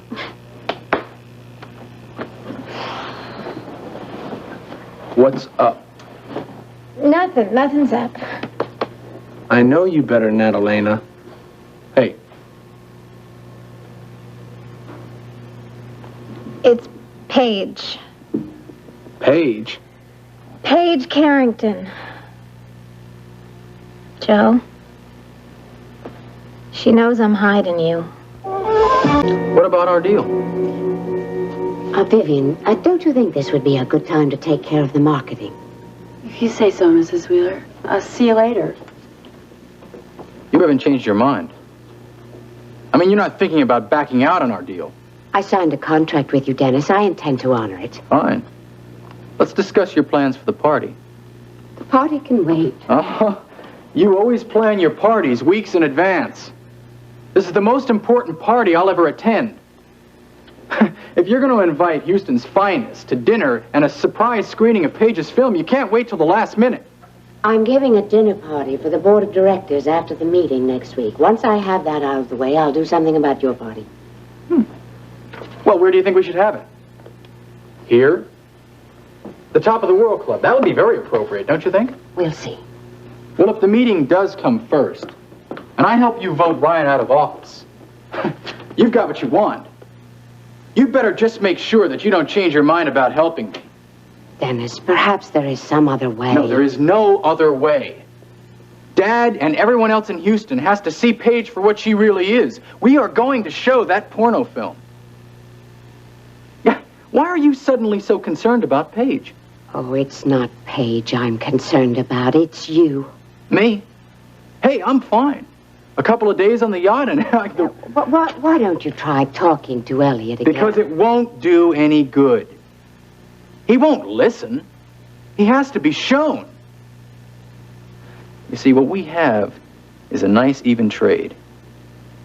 You get Ryan Connor, and I get Paige. I am not going to vote Ryan out of office unless you order the invitations for the party and do it this afternoon. All right. How does Paige know that you're hiding me? Well, when I saw her, she asked me where I got that confession you wrote. Did you tell her? Oh, I didn't have to. She knew. Well, that's great. First Ruby Wright, now Paige Carrington. Pretty soon all of Houston gonna know that I'm here. Oh, come on, not everyone is gonna know. Nobody knows you're here.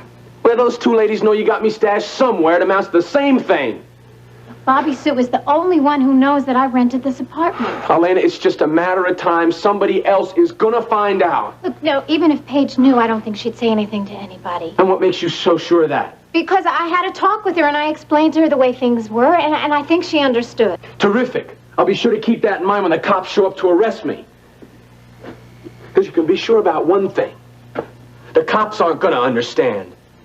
Joe, I'm sorry I said anything to Paige, but I didn't know what else to do. Oh, I'm the one who should be sorry. You mad at me? No, I'm not mad at you. I'm mad at myself for getting you into this mess. I'm glad I'm in this mess. I wouldn't want to be anyplace else if it meant that I wasn't going to be with you. Oh, I love you, Joe. Oh, I love you too, Elena. I just wish I knew how to get us out of this. All right, well, listen. Now, I've been thinking, okay, you're always talking about us leaving the country, right? Yeah? Well, I think we should do it right now. Well, how? You say you won't leave the country until I turn in that drug money, and if I do that, we're trapped. We can't go anywhere without money. Yeah, but I have almost $5,000 in the bank. It's a drop in a bucket. Well, my Aunt Maggie said that she would lend me $10,000. It's almost $15,000. Elena, honey, $15,000 ain't gonna get us very far. Well, it'll get us to Mexico, and then we could both get jobs. I'm not sure I want you working. Well, why not? I'm working now at the Coop. Yeah, but you're singing. I mean, that's different. Once we're on a run, you ain't gonna be able to do that. Why not? Because we're gonna have to keep a low profile. If you're gonna be singing, you're gonna be attracting attention. Okay, so I won't sing. I'll waitress like I did in the diner. No. That's not the kind of life I want for you. I mean, once we get married, well, I'm just not sure that that's the kind of work I want you to do. Yeah, don't worry about that. We can deal with that later. The most important thing is that we get out of here. Yeah, right. Where are you going? I'm going over to Maggie's to pick up that check, and then I'm going to stop by the Coop, talk to Billy Joe, and see if any of those royalty payments came in. What makes you so sure Elena knows anything about Joe Foster? Because if you stop and think about the situation for a minute, it all makes sense. The way it looks to me, it doesn't make any sense at all. I mean, the man kidnapped her twice. So, seems to me if Elena knew anything about Foster's whereabouts, she'd turn him into the police in a minute. Not so sure. From what I understand, it's not at all uncommon for people to get emotionally involved with their abductors. Well, maybe so, but you didn't see the shape Elena was in after she was released. I mean, if someone so much as mentioned Foster's name, she practically jumped out of her skin. Well, it might have been because she was hiding something. Maybe Foster himself. I don't think so. She's not like that. No, Peter, I think our little Miss Decker might be just a shade more complex than you think. Now, you have a tendency to underestimate people. That's one of your problems. Jim, I don't need you to tell me what my problems are. Well, my biggest problems was ever getting involved in this whole mess in the first place. But a very lucrative mess, wouldn't you say? Yeah. A lot of good that money's going to do me if I end up in prison. Well, just have to see to it that doesn't happen. It's real easy for you to say that. I mean, you're not the one who's in trouble. We're in this together, Peter. Oh, yeah, we're in it together. But you never dealt with Foster directly. It wasn't you who arranged to have Johnson taken care of. You didn't steal those files from World Oil. Your hands are clean. At least that's the way it's going to look. You know, you panic much too easily, my friend. It's a bad trait. Get you in a lot of trouble one of these days. If you're not careful, that day may come sooner than you think.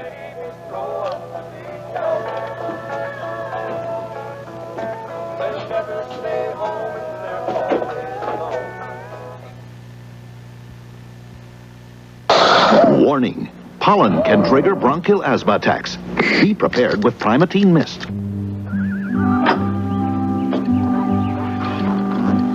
It's a hot one, isn't it? Well, Made you some lemonade. thank you.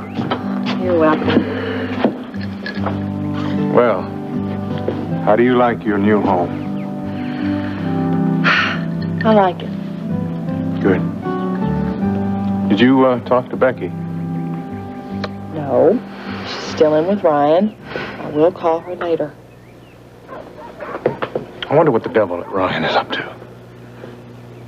Well, I imagine he's a pretty desperate man right now.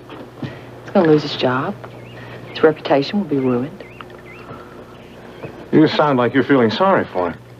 Well, I do, in a way. I can't help it. Ashley, if Ryan wins, I lose. Is that what you want? Of course not. We both can't run the company. I just wonder what'll happen to Ryan, that's all. I don't really care. It's not what you told Steve. I heard you. You were telling him what a good stepfather Ryan would be. That was for Steve's sake. It was a wonderful thing to do for him, Justin. He's very upset about Max's death, about Barry going off to Colorado, Ginny moving into town. You really care for Steve, don't you? Of course I do. He's a marshal. I can't understand how Barry could have left him. Oh, I don't think that Barry had any choice. I'm never going to leave my kids no matter what. They're always going to know that they have a father who loves them and who's always around. They're gonna know that about their mama, too. Have you been to a doctor recently? No, why? Well, aren't you supposed to be having regular checkups to make sure everything's all right? Everything is fine. Huh? You know, there's a test that they have to find out whether it's a boy or a girl you're carrying. I don't want a test, Justin. I can wait till after it's born to find out what it is. I don't like surprises. Well, you just better get used to it because I'm not having any tests run. All right. I mean, you just don't seem to be putting on any weight. Well, listen, I'm sorry that I'm not big and fat. I mean, my mother never did gain any weight. Well, hardly. In her 7th month, she started showing. 7th month? And you think you'll be just the same? Well, I don't know. We'll just have to wait and see. Hope so. Well, Dennis? Tried to reach your KVIK, but your secretary said you're off today. Well, I understand your mother talked to you about supporting her at the board meeting. Are you planning to vote me out of the company? Is that what Grant told you? Mm-hmm. If it's true, I'd like to know why. You're always willing to stand by me before. What happened? Look, Ryan, circumstances change, you know? You mean the TV news report, right? And those items in the press accusing me or alluding to my misuse of company funds. This kind of publicity is very bad for the company. Justin's trying to frame me. That's what Grant told me. But do you have any proof that you're being framed? Not yet, but I will. When? I don't know. That's why I'm here now. I need time to get the evidence. Look, I've already been given notice of the board meeting. The board meeting can be delayed with your help. Dennis, come on, I'm fighting for my life now. I'm not guilty. What kind of proof do you hope to come up with? I'm sorry, I can't discuss that. Why not? Because I don't want to accuse anyone without having the evidence to make my accusations Then stick. why don't you tell me what your suspicions are, and I'll make my decision based on that? I'm sorry, Dennis, I can't. Well, either you're bluffing, Ryan, or you don't trust me. Well, I'll tell you, Dennis, at this point, I don't know if I can trust anyone. Now, all I'm asking for is a little more time. You know, I'm surprised to see you here, Mr. Lawrence. Billy Joe didn't tell me you were back. Well, I've just been back a couple of days. Had some business to take care of with Mr. Parnell. Thank you. Well, where is everybody? Well, Pete's in the office. And is Billy Joe with him? I don't think so. There was some trouble with the delivery, so Billy Joe and a fellow that works behind the bar here. Roy. Right. They went down to the distributors to make a pickup. Can I help you with anything? No, not really. You know, Mr. Lawrence, I never really got a chance to thank you for helping me with my career. When you agreed to back that record, that changed everything for me. Well, actually, I'm the one who should thank you. A little song of yours just turned a real nice profit. It did? Yeah. Made a lot of money. Well, that's what I wanted to talk to Billy Joe about. I wanted to ask him about the royalty payments. What about? Well, I haven't gotten any money from him for a while. I was wondering when some more was going to come in. Well, those things can take some time. But I thought you said it turned a nice profit. Oh, it did. That's only on paper. Yeah, the books have to be checked and verified before they can issue any royalties. Well, I didn't know that. Well, how long do you think all that bookkeeping's going to take? Hard to say. 2 or 3 months, maybe more. But if you need money, now that's something else again. No, I don't need money. I was just wondering, that's all. Don't you think it's about time that you made another record? Now, my friends down at Alamo Records say you ought to have a follow-up ready for distribution now. Now, you want to discuss it? Perhaps we could have dinner. Well, no, thanks. But I don't think so. Aren't you interested in making another record? No, at least not right now. Why is that? Well, I don't know. I guess I just lost interest. If you ask me, Miss Decker, you lost interest in singing altogether ever since you had that run-in with Joe Foster.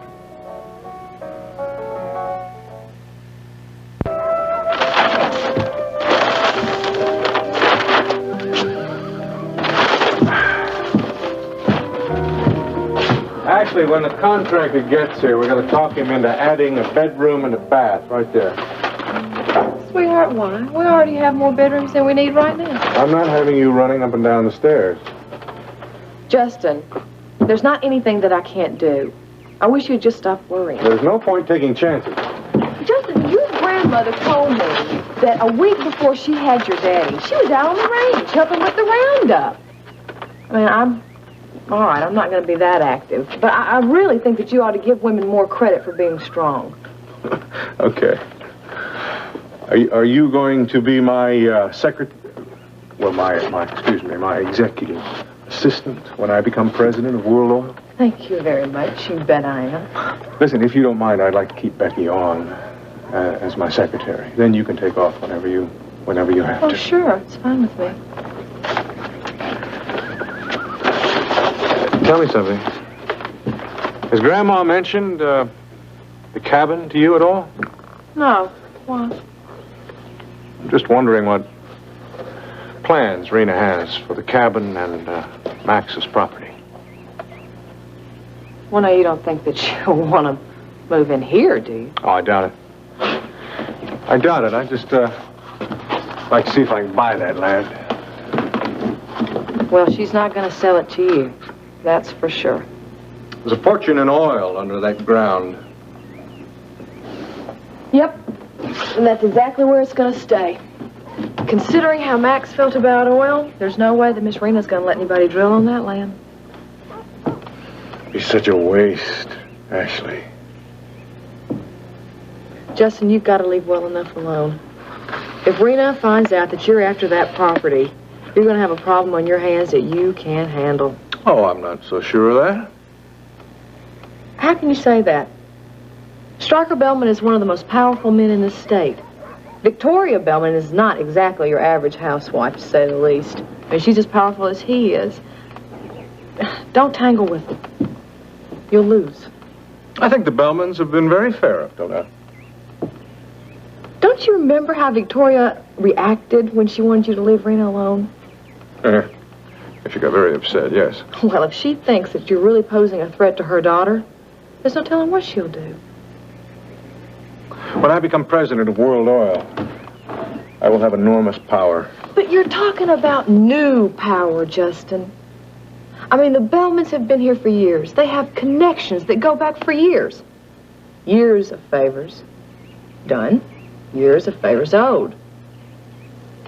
Just forget about it, please. It's not worth it. We're talking about millions, millions of dollars. I tell you what, you just win that court case with your grandma, and then you can drill for oil right here on the ranch. Maybe. We'll see. Dennis,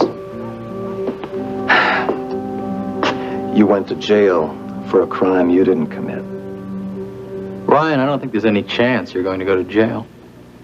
I might as well. Everybody in Houston's going to believe I'm guilty. Come on, Justin will see to that. He's done a damn good job What about already, the now, hasn't he? misappropriation of company funds? That's just it. They're hat. There are no funds missing. Yeah? Well, Justin seems to think you engineered a pretty clever little cover-up. Come on, he could say the same thing about you or anybody else in the company he wanted to slander, yes, but right? as president of the company, you're in a better position to misuse those funds. Dennis, you're just not listening to me, are you? I said there's no funds missing. Now, Fields, the head of accounting, he's looked through all the books. He says the books are in order. There's no crime. If that's true, then how do you explain Mr. Johnson, the accountant who made the statement that you forced him out of the company? Mr. Johnson's the only person who can prove that. I can't find him. You I need may never be able to find Mr. Johnson. I know, I've considered that, but it may not matter. Look, I think I'll have all the evidence I need to prove my innocence, whether I find Johnson or not. Then why don't you tell me what evidence you have? We had nearly... Because I can't, not yet. Now, trust me, Dennis, when I do have the evidence, When then I'll you tell do have the evidence, you tell me about it and we'll see what we can do. But in the meantime, that meeting is being held as scheduled. Must have been very frightening, Elena, to be abducted like that. I suppose that sort of thing can leave permanent scars. I don't think so. Violence of that sort's bound to take its toll. That's why criminals like Joe Foster should be put away for good. I don't really blame Joe. Joe? Joe Foster. I got to talk to him a lot, and I don't really think he's a bad person. I just think that he's had a miserable life. Sounds as though you and Foster got pretty close. Well, we spent a lot of time together. So you must have gotten to know him pretty well. I guess so. Where do you suppose he is now? I don't know. Probably halfway around the world. Probably. After all, a man can go a long way on $1 million. Only a fool would stay put. Unless, of course, had a reason for staying. Well, what reason would Joe Foster have for staying in Houston? I don't know. You're the one who knows him best. I read somewhere he had a girlfriend, right? I don't know. If he did, he may have wanted to stay around just to be with her. Wouldn't that be funny if he did? Wouldn't it be funny if Joe Foster and his girlfriend were right here in Houston all the time, right under the police's nose? Yeah, that would be pretty funny. Hello, Elena. Understand you're being rather uncooperative.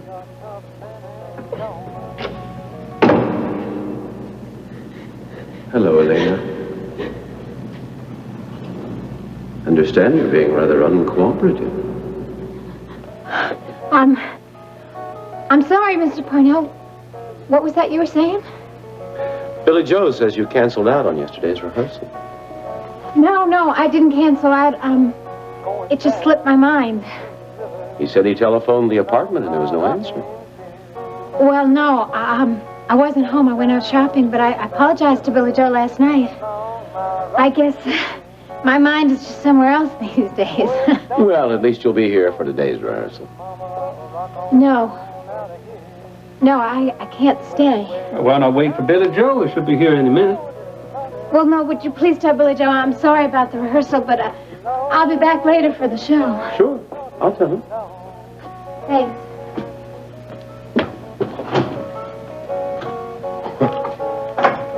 What was that all about? We were discussing Joe Foster. I think we may have our answer. Pete, that wouldn't have been very wise. She's probably on her way to Foster right now. I wouldn't be a bit surprised. Nelson, we should go after her. We got to get to Foster as soon as we can. Now, be patient, Peter. Now, Joe Foster isn't going anywhere. He's with Elena, I know. Now, she can lead us to him anytime we want. Yeah, but what if she suspects we're onto her? What if she warns him and he slips away? Slips away where? Where's he going to go? Face it, Pete. If he wanted to hide anywhere else, he'd have been there by now.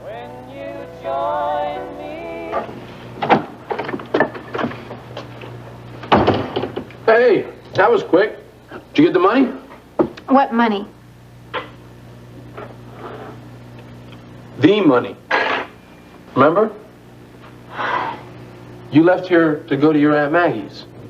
You were going to try and pick up some money so that we could get out of here. Yeah, I didn't get to my Aunt Maggie's. Somehow I didn't think so. I got as far as the coop. I was looking for Billy Joe, only he wasn't there. Yeah? Mr. Parnell was there. With his partner, Mr. Lawrence. What'd you say? Mr. Parnell was your boss, wasn't he? He's the one who asked you to kidnap me.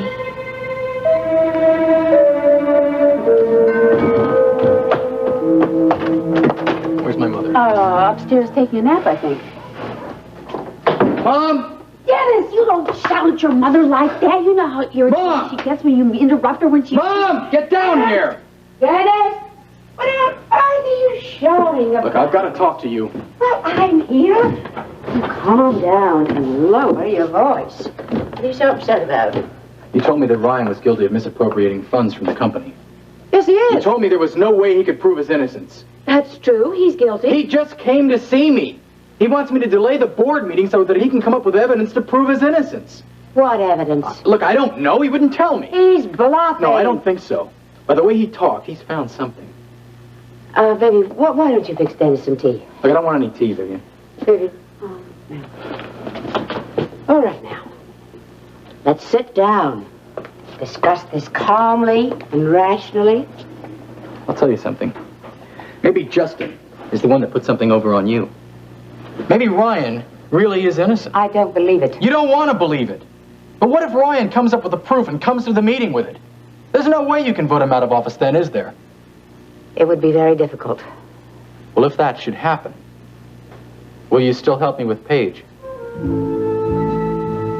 Will you? Jim, it was a big mistake. We never should have let Elena get away. Pete, I told you this before. You're too impetuous. You take too many chances. Now, if you'd have followed her in the middle of the afternoon, she'd have spotted you. Once she knows she's being followed, you can just forget about her leading us to Joe Foster or anything else. You can just kiss that $1 million goodbye. Then what do you suggest I do? Wait. Now, a few hours aren't going to make any difference. Now, Elena is going to sing here tonight at the Coop.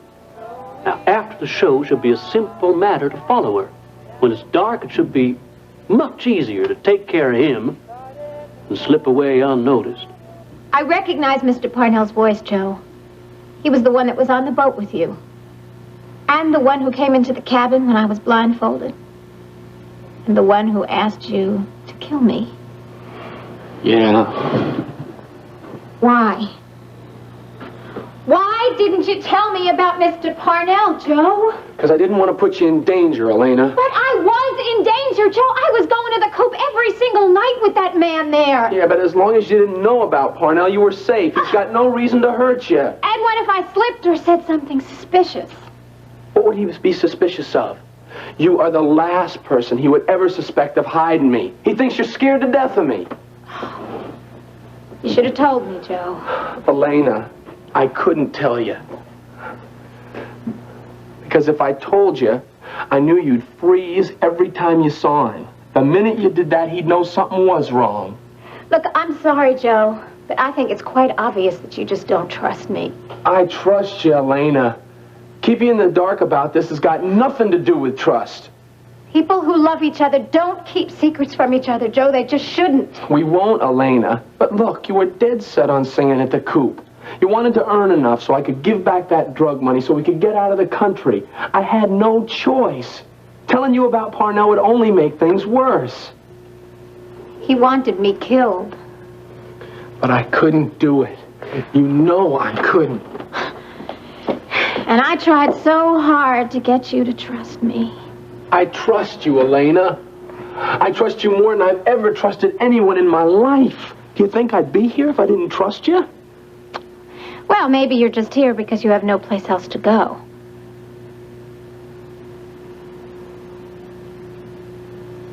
You know better than that. I don't know what I know anymore. Elena, please, don't do this. Now, would I have written that confession to clear Dennis Carrington if I didn't trust you? Would I have stuck around here after Ruby found out about me if I didn't trust you? I love you, Elena. It's taken me a long time to even be able to say that. I never ever said it to anyone else before. But I mean it. I'd do anything for you. If you wanted me to turn myself in tomorrow, I'd do it. No, I don't want you to do that, Joe. Yeah? But if you asked me to do it, I'd do it if that's what you really wanted. I need you, Elena. I mean, finding you was like starting all over again. It was like all that bad stuff just never even happened.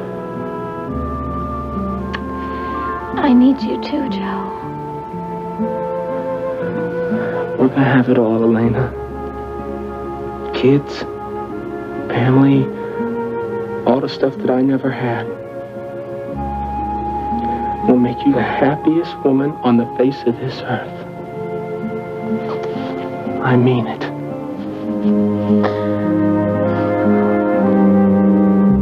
Is teaching Paige a lesson the only thing that matters to you anymore? Yes. Well, you asked, and I gave you an answer. Doesn't the fact that Ryan killed your father mean anything to you? I don't think Ryan killed Alex. Besides, there's not any proof of that one way or the other, so I'm not going to worry about it. How can you be so insensitive? I'm just being practical. You want to punish Ryan. You can't nail him for Alex's murder, so you're going to nail him for embezzlement. I'm willing to help you do that. Yes, in return for my help. That's right, in return for your help with Paige. I vote Ryan out of office, and you give the party for me. But what happens if Ryan proves his innocence? What then? No party? There's no way he can prove his innocence. Well, you better make sure of that. Because right now, Ryan's up to something, and you may get one big surprise at that meeting. All right. I'll call Justin and have a talk with him. Fine. Keep me posted. I will. Remember, I am helping you. See to it that you don't forget that. Have you, ordered the invitation? No, I haven't, Dennis. You see, I can't do that until we decide upon a time and a place. Well, why don't we do that right now? Because I'm going to talk to Justin first. Now, you just try to calm down, all right? I'll call you.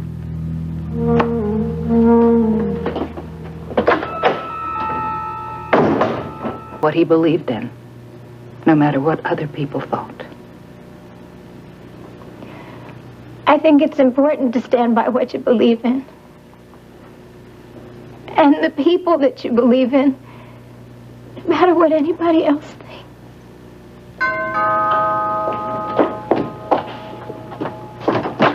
The Marshal! Hello there, Vivian. Come on in, make yourselves home. Thank you. We'll be down in a minute. Vivian, you don't happen to know what Mrs. Wheeler wanted to talk to me about on the phone, do you? She sounded very concerned. No. Mrs. Marshall, have you got those pictures back from the wedding yet? No. Oh. We have been so busy trying to move in out at the ranch that we hadn't even gone to pick them up yet. I saw the proofs. You were really cute in some of them. I'll bring them to town next time I come. Oh, yeah. Thanks a lot, Mrs. Marshall. I really love looking at wedding pictures. They always make me cry. Do you guys want something to drink or something? Not for me, thank you. Guess not. Is Grant here? No, he hasn't been around most of the day. Oh. Did you know that guy owns a bank in Boston? Yes, I knew that. I just can't get over that. A guy owning a whole bank? Well, I've invested $100 in an oil drilling project. If that comes in big, Vivian, you can buy your own bank. That was $110. 110, you're right, 110. Right. Do you think I could really get rich on something like that? Oh, anything can happen in the oil business. Hello, everyone. Justin. Hello, Iris. Oh, you look so pretty. Thank you, darling. How are you feeling? Oh, fine. Have you been sick? No, Vivi. She's going to have a baby. You're kidding. Oh, congratulations. Thank you. Oh, it's too bad about Mrs. Decker. Rena, Yeah, that's right. what's the matter? Well, because she thought she was going to have a baby, but she's not. And Beth was telling me that's why she went to Venezuela with her father. I'm sorry to hear that. I know how much she wanted to have Max's child. Ashley, darling, if you'll excuse us, Justin and I are going to talk business. It's all right, Iris. I have no secrets from Ashley. No, really. I wanted to go out and check the pool anyway. I think it's the kind that we want at the ranch, okay? You're putting a pool in out at the ranch? Yes. Why? Because you got all those swimming holes and creeks and watering places out there? Justin wants a pool, so we're going to have a pool. Well, I know Norman Simpler. He's the guy that takes care of Mrs. Wheeler's pool, so I can tell you all about it. Dennis brought me some rather disturbing news earlier. Ryan paid him a visit and asked him to delay the board of directors meeting. I'm not surprised. Neither was I. Did Dennis decide to delay the meeting? No. He wants the meeting to be as soon as possible, but Ryan told him that he could prove his innocence. He said that he just needed time to produce the evidence. Evidence? What evidence? I have no idea. He wouldn't tell Dennis any more than that. You think he's bluffing, Iris? I don't know. But we'd better find out. I'm not going into that board meeting if Ryan is going to make fools out of us. I got the money. 10,000? Yes. What'd you say to your aunt? Well, I told her I wanted to buy new furniture, and I told her I'd pay her back with interest. Wow. Well, now you know you're going to have to cash this thing first thing in the morning. Oh, I know. Come on, get up. We got a lot to do before we leave. Hey, you happy? Yes. Me too. I am going to be so good to you. Yeah. You'll see. I'm going to pay back your Aunt Maggie because the first thing we're going to do when we hit Mexico is find me a job. And I don't even care what it is. If it's washing dishes, I'll take it. Well, wait a minute. We're both going to get jobs. No. I'm going to do it for you, Elena. But I'm the one who's making you turn in that drug money. Now, it's only fair. Well, I'm just not sure that I like the idea of my wife working. That's the first time you said that. Said what? Called me your wife.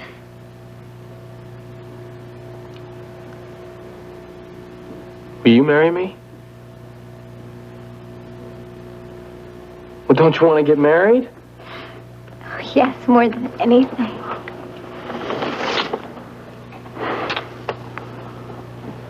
Did you mean what you said about having a family? Yeah. I want a family. I want a big family, don't you? Well, I don't know about the big part, but I do want a family. I can't wait till we get to Mexico. Yeah, all our troubles are going to be over. Hey, Joe, I'm sorry about getting angry with you before. I guess you're right. You know, if I had known the truth about Mr. Parnell, I probably wouldn't have been able to look him in the face. And I wasn't in any real danger anyway. I mean, he never really killed anyone himself.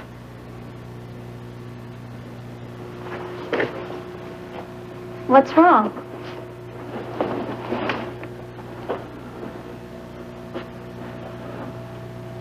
Elena, there's something else I should have told you. What? You're probably going to get upset with me all over again. But believe me, I didn't think it concerns you. Wait a minute. What is it? Peter Parnell. What about Peter Parnell? I think he killed Alex Wheeler.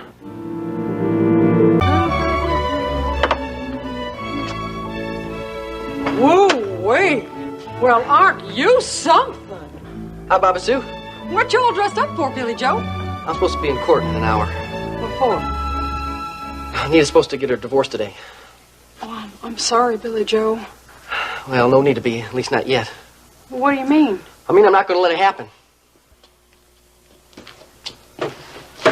No, sirree, not without a fight. Iris told me about your meeting with Ryan this afternoon. When did you talk to my mother? She called. I went to meet with her. Wow, the two of you sure don't waste any time, do you? Resolving this matter with Ryan is very important to both of us. It's more important to me. Ryan claims he can prove his innocence. All he needs are a couple of days. He's been saying that for quite a while, Dennis. Yeah. He sounded like he meant it this afternoon. What kind of game do you think you're playing, Dennis? I'm not playing any game. Is that the truth? You know, I would think you would be grateful for my help and accept it gracefully. You told your mother once before that you'd help support her in dumping Ryan Connor. You double-crossed her. Now, look, Is that what you're going to do here, Dennis?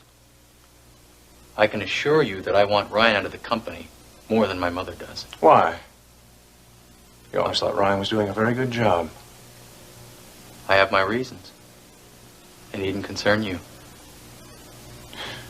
You're genuinely worried that Ryan has the evidence to prove his innocence. I have a lot riding on that board meeting tomorrow, Justin. And I don't want any surprises.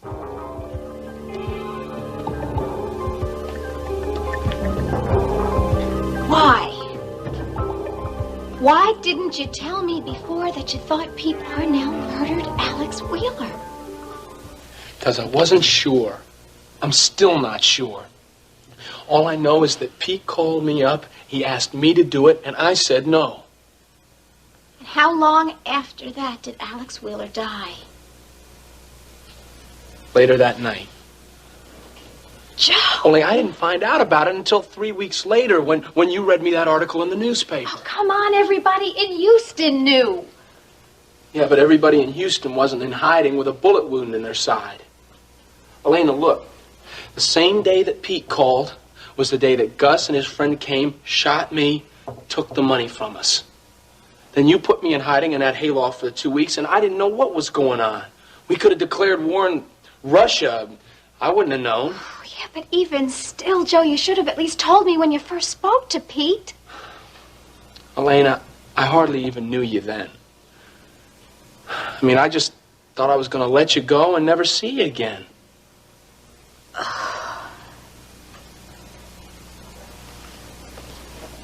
You have to go to the police. You have to tell them what you know. Where's Roy? He's out back helping Wang unload some produce. Could I get you a soda or something? No, thanks. No. You planning on meeting your lawyer here or over at the courthouse? I don't have a lawyer. Well, Billy Joe, how do you expect to fight this divorce if you don't have a lawyer? I don't need a lawyer to prove that I love my wife and kid. Is that what you're planning on telling the judge? Darn right I am. Maybe you ought to think again about having a lawyer. No, I want to talk to the judge myself, man to man. I think that'd be the best thing to do. You know, I bet the judge would appreciate kind of like a talk straight from the heart. I think he's going to want a reason. I got a reason. Me and Nita still love each other. There's no lawyer that's going to say that like he means it. That's the trouble with the world today. It's just too impersonal, you know? I mean, what with machines handling everything and all? I mean, but the judge, he's a human being like you and me. I think if I just go in there and just talk to him, I'm sure everything's just going to go all right. Dennis, are you planning on taking a more active role in the running of the company? No, why should I do that? You own a third of the stock.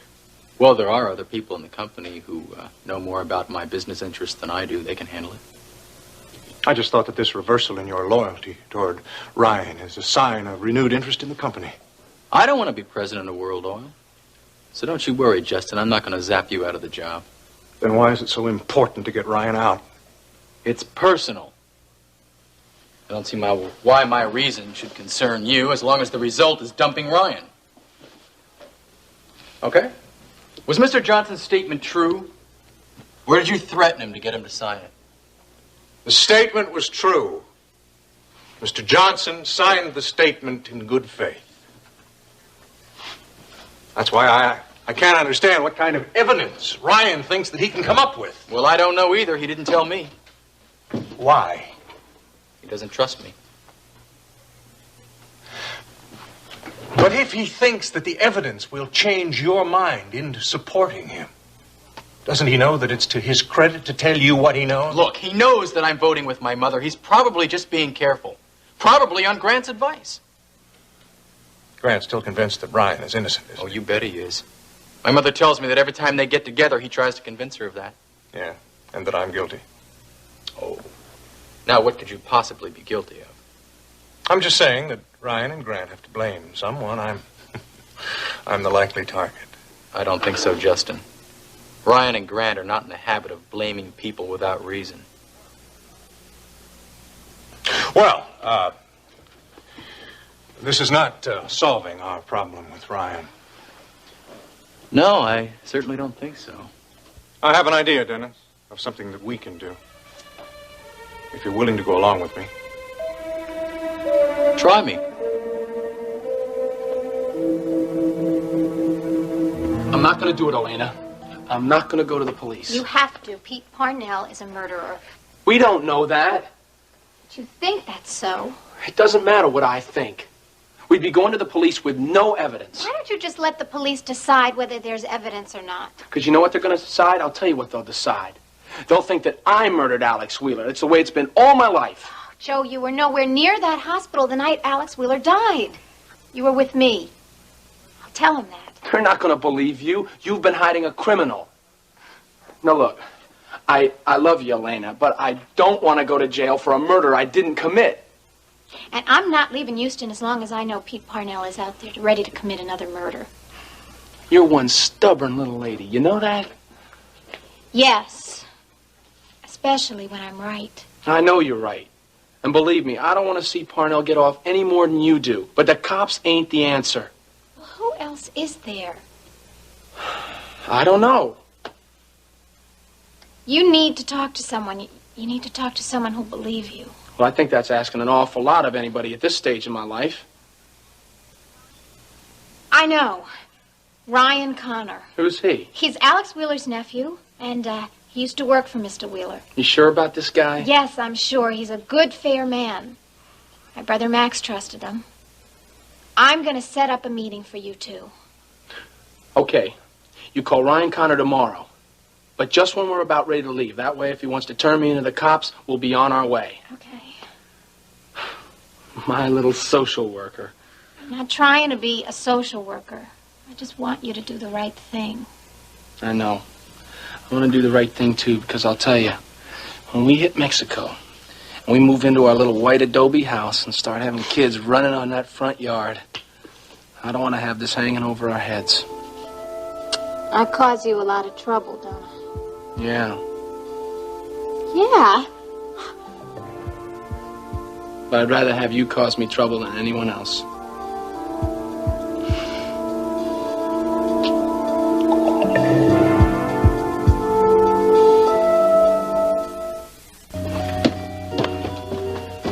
Justin, I thought you were spending the day, you and Ashley, down to the ranch, sort of settling in. Our plans always change, along with our circumstances. What circumstances? I think that Ryan has a way to prove that he was not misusing company funds. What way is that? I don't know, Bubba, but if it has anything to do with Johnson, you're in a lot of trouble. Why me?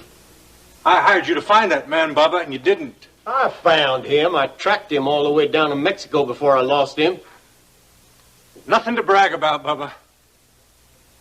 Justin, there are more places to hide down in Mexico than there are fleas on a mangy dog.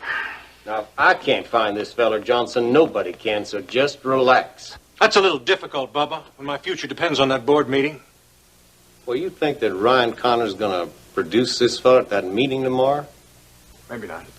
Definitely not. He's bluffing. He's just grabbing at straws. He had a meeting with Dennis Carrington.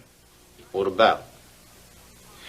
He tried to convince Dennis to give him more time to prove his innocence. And is the kid gonna do it? I don't think so. No, I don't either. I think Ryan Connor's time has run out. It's all over for him as of tomorrow morning. I need guarantees, Bubba. Well, there ain't no guarantees. Leastwise, not in this life. Didn't your daddy ever tell you that? Yes, he did. But I am not willing to settle for that. Well, you hang on now. You don't think that Ryan Connor knows who stole those funds? I mean, Grant Wheeler's a financial wizard. At least that's the word around town. I talked with Fields. He's the head of the accounting department. He says they haven't been able to come up with anything yet. Well, there you are. You're all fired up over nothing. Justin, I'll come back later. Well, don't run off, Miss Marshall. That's all right, darling. Bubba was just leaving. I talked with our investigator. He hasn't found Johnson. Hi, Hello, Jenny. Hi. Hi, honey. How'd you find us, huh? I went to your office and Becky told me you two were here. Yeah, I called the bellmans to tell you to meet me here, but you'd already left. Are you through for the day? No, I agreed to meet Dennis here. What for? He called and said he wanted to talk to me. Hope it means he's going to support me in playing the board meeting. I thought that he told you he didn't want to support you. He did, but I'm thinking of telling him the truth about Parnell killing Alex. I'm opposed to that, Ryan. Grant, I'm going to be voted out of office at the meeting unless I do something about it. I just don't have any evidence to present to those people. I need help. Dennis is the one person who can help me. When I went by your office, I saw Dennis coming out of Justin's office. You sure? Mm-hmm. I went to say hello to him, and he turned down the corridor and walked in the opposite direction. What do you make of that? I don't know. I sure wouldn't trust him now. Well, what do you think he's doing? You think that Dennis is trying to get information from you to give to Iris and Justin? Yeah, it's possible. Well, then give him false information. What? Why not? Tell him if you want Dennis to repeat things to Justin, and you'll find out soon enough. Honey, if you're not going to be dishonest with him, I will. Jenny. Ryan, your whole future's at stake. You're in this mess because Justin's been dishonest, and everyone else believes him. If you tell Dennis the wrong information to give to Justin, then you beat him at his own game. But what if he's genuinely concerned about the company, about my clearing myself? Well, then apologize to him later. He'll understand. Lord knows he's not above something like that. I think Jenny's got a point. Okay, it's worth a try, huh? Almost finished with things. Hey, Roy. Bobby Sue. Hi, Ruby. Has Billy Joe left for the divorce hearing yet? You just missed him. How's he doing? He's a lot better off than I thought he'd be. He seems real determined not to give Nita this divorce. You heard anything from Elena? Well, no, I haven't. Well, that's why I'm late. I've been trying to call her all day. Nobody answers at her apartment. Well, did you try Maggie's? Maybe Elena went over there for lunch. Nope, I tried there. She was there about an hour ago, but she left. Why do you want to see her? Is it something important? Yeah, it's real important. Well, I guess I'll go try Andy's house. Maybe she's over there going over some of that new material. I'll be in the office. I think maybe I ought to go over to the apartment and tell Elena that Ruby's looking for her. Bobby Sue, look, darling, the whole reason that Elena moved into the apartment was to get away from Ruby. Well, I know, but Ruby says it's real important, you know, and the apartment's just down the street. Oh, and you know, I could look in and see if Susie closed up the beauty parlor all right. Oh. What's all this about an apartment, Bobby Sue?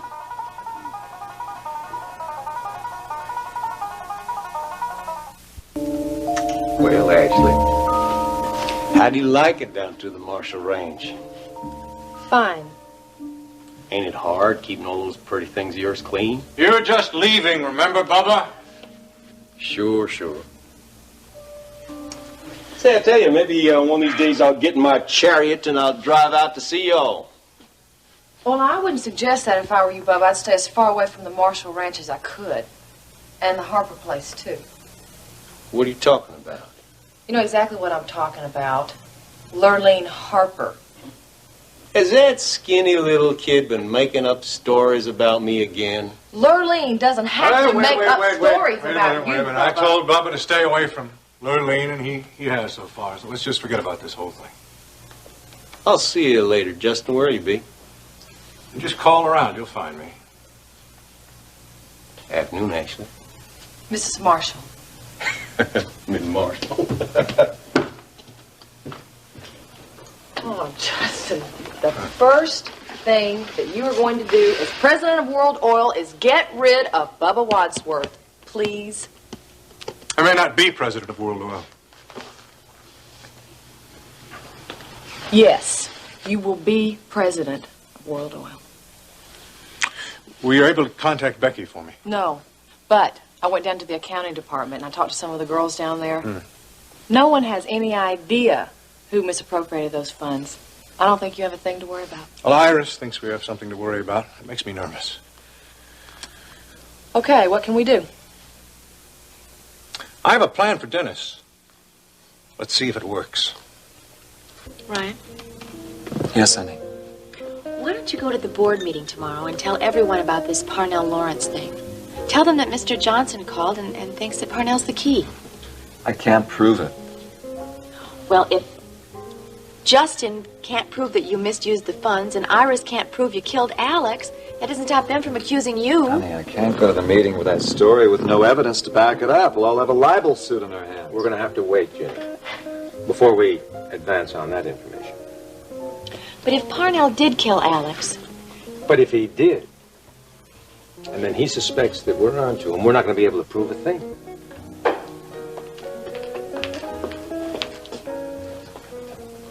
Oh, excuse me. where's Grant? He's expecting a call from Fields and Accounting. They're working out a new theory about how the money was misappropriated. And there's Dennis. Ryan? Jenny? Hello, Dennis. Have a seat. Who else is here? Pratt. He's over at the phone talking. Scotch and water, please. What's on your mind? Look, I've been thinking about the board meeting. And about you losing your job. Now, I've decided to help you, Ryan, but I've got to have more information. I just can't give you any. Look, I know you don't trust anybody right now, and I can understand that. But I made a deal with my mother to support her. If I suddenly support you, then I have got to have some guarantee that you can prove your innocence. My guarantee is Johnson. The accountant? Mm-hmm. But he's disappeared. I found him. Is he in Houston? Nope. Well, will he be at the board meeting tomorrow? No, he can't get here in time. That's why I need a delay. So Johnson can prove that you're not involved with the misappropriation of company funds. That's right. I'll get back to you.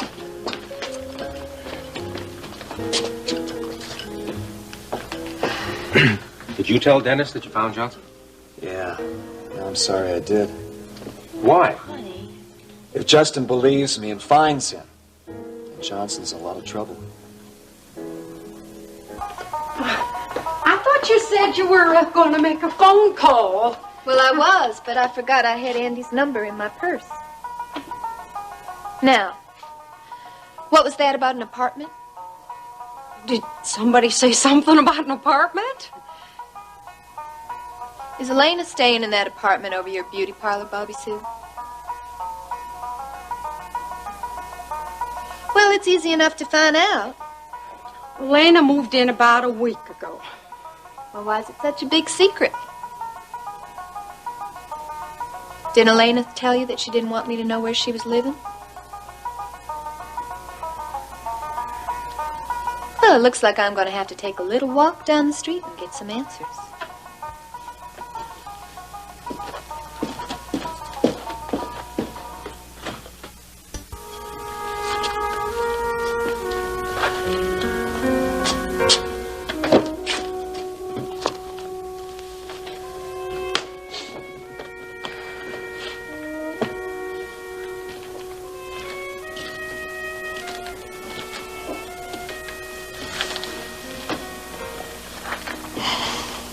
Anita? Hello, Billy Joe. Billy Joe, this is Mr. Porterfield. Oh, He's my lawyer. It's nice to meet you. How do you do, Mr. Wright? Well, call me Billy Joe. I was expecting to hear from your lawyer. Well, you would have, except I don't have a lawyer. What do you mean you don't It's have a all lawyer? right. I'm Billy- going to handle my own case. I can do that, can I, Mr. Porterfield? Well, you have that right, but I wouldn't... Sure, everything's going to be all right, Darrell. Don't you worry about a thing. Everything's going to be just fine. Billy Joe. You seem like a nice guy, Mr. Porterfield. Would you mind if I had a few minutes with my wife here? Oh, at this point, I don't think that's advisable. It's all right, Mr. Porterfield. You're certain? Mm-hmm. I'll be out in the corridor. Thank you. Yeah, thanks a lot.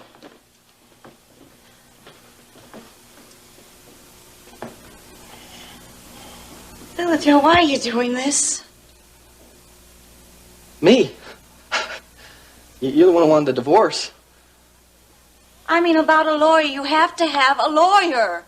I don't need a lawyer. I don't want a lawyer any more than I want a divorce.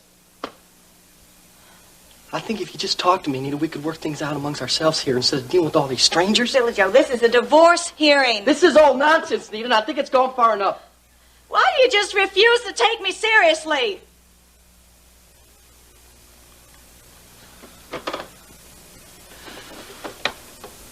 Nita, because there's something inside here that just won't let me believe all this.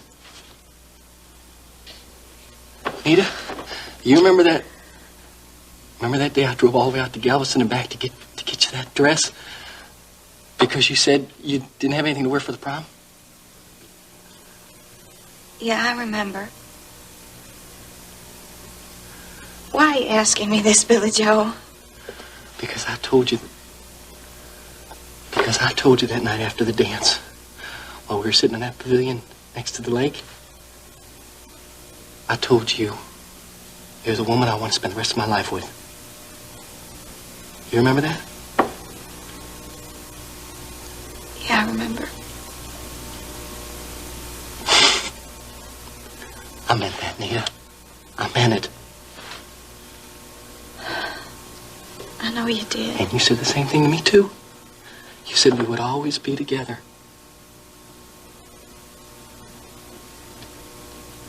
But, Billy Joe, people change. Their lives change.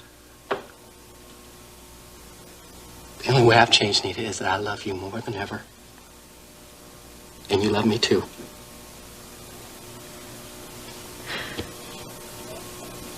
Now, you tell me if you don't feel the same way about me right now.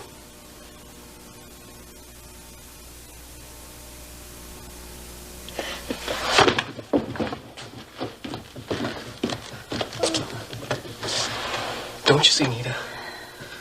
Don't you see? There's no way we can go on with this divorce. There's no way. I'm going to go back to accounting, talk to Fields. If we come up with anything, I'll call you. Okay, Night, man, Greg. thanks. Night. You know, you're very lucky to have Grant's support. That's sure true. Through this whole mess, he's never been discouraged for a minute. The Wheelers are a very strong family. That's right. Now, it's amazing how much Grant reminds me of Alex.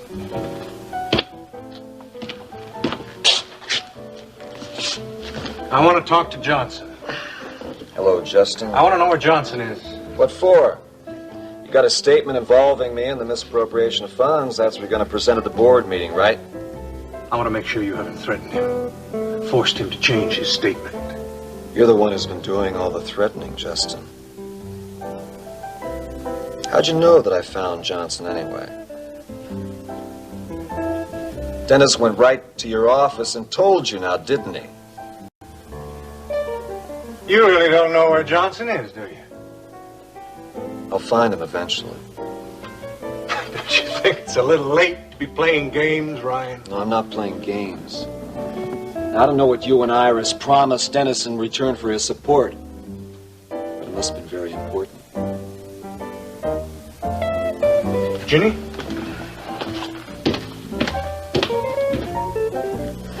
I'm sorry. I'd hoped that I was wrong about Dennis. Yeah. Well, at least I know now I can't count on him. You tired? Oh, excuse me. Yes. It's been a long day. It's not over yet. I know. Tonight's my last night singing at the Coop. Hey, you sad about that? Sort of. I know Billy Joe is going to be real upset with me. Well, look, when we get to Mexico, you're just going to have to write him a long letter explaining everything. I don't think it's going to make a difference what I tell Billy Joe. He's not going to understand.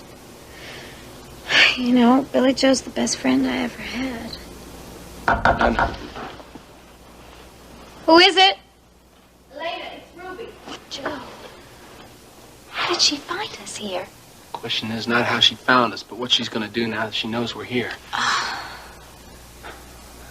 Well, look, she's not going to go away.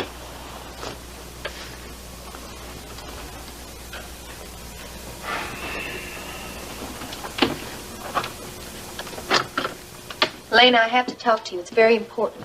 Hello, Ruby. I think Mr. Pete Parnell's business partner, Jim Lawrence, knows you're hiding Joe.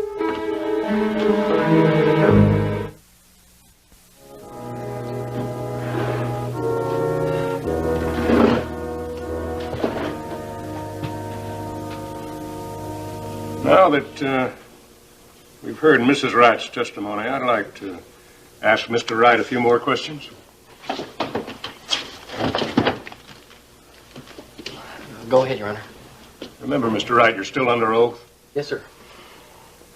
Mr. Wright, your wife has told the court that you concealed this stolen money with full knowledge that it and the person to whom it belonged were wanted by the police. Is this correct? That's right. But, Your Honor, has to understand that I didn't steal that money myself. I'm aware of that. Yeah, and I never spent one penny of it on myself either. Nevertheless, you did conceal the money with full knowledge that at least one person had already been murdered as a result of this stolen money. Well, you see, Your Honor, I never thought of it that way.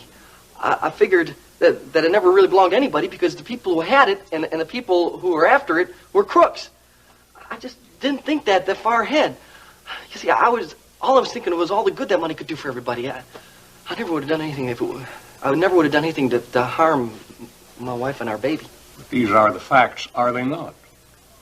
Well, sure, yeah, that's the And fact. in the process, you did endanger the life of your wife and of your child as well. Is this not also a fact?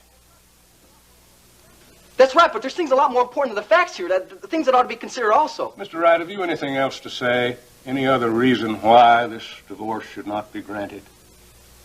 Yes, there is. Go on.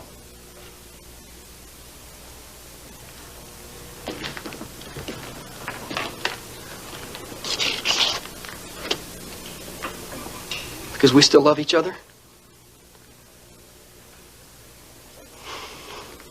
And my wife doesn't want a divorce. I think that's reason enough. Well, look who's here. It's Vicky. Hello, Jenny, Ryan. Oh, I talked to Stryker and Rena a short while ago. How is She's much better, calmer. Oh, that's good news. Come on, sit down, have a drink. Oh, I'd love to, Ryan, but I'm meeting T.J. Canfield, and he's up at the bar. So, this guy you're meeting, is he special to you? No, he's engaged to my sister. They're having problems, and I offered to try to help him. Unless he got married without telling Stryker that is not his wife. He's very attractive. Oh, yes, he is. I'll introduce you. And Ryan, he should talk with you. Excuse me. TJ? Hello, Vicky. You look as beautiful as ever. Thank you. Oh, Vicky Bellman, this is... Cassie Rhodes. Hello, Cassie. Cassie's just waiting for a friend. She was bringing me up to date on the Astros and the Oilers. There he is now, if you'll excuse me.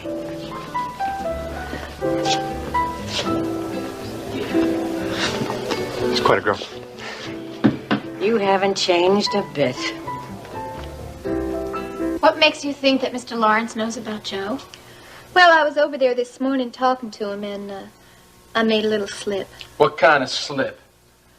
Well, Mr. Lawrence wanted to know why Elena seemed to have given up her career. So I said I thought she was having personal problems, and he kind of figured out that she had a boyfriend. Ruby, how could you do that? We had an agreement. I don't think you should be worried about how it happened. What you should be is grateful that I had the decency to come over here and warn you about it. Oh, thank you. Of course, you made it a little hard for me, seeing how you moved apartments. Ruby, why'd you come over here to warn us? Because we had an agreement. I still need Elena to sing at the coop. That's why Mr. Lawrence was asking me all those questions. What questions? About Joe. Well, why are Mr. Lawrence and Mr. Parnell so interested in Joe anyway? Well, maybe it's got something to do with the fact that I used to work for him. Well, I think you'll be all right if you're careful. Especially now that you're not staying in Elena's apartment anymore. Ruby, do you really think we trust you with not turning us in? A bargain's a bargain. Besides, if I turned you in, I'd just have to get someone to replace Elena at the coop. And I got too much on my mind to think about that right now. Anyway, Elena's a good draw. So like I said, Elena, as long as you keep your part of the agreement. What's this? It's a check from my Aunt Maggie. I can see that. It's for $10,000. Yes, it's for a loan. For furniture for my apartment. Uh-huh. Well, like I said, Elena, as long as you keep your part of the bargain, Joe's safe. I'll see you at the coop.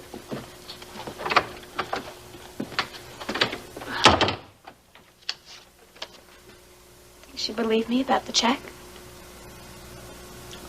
I don't know.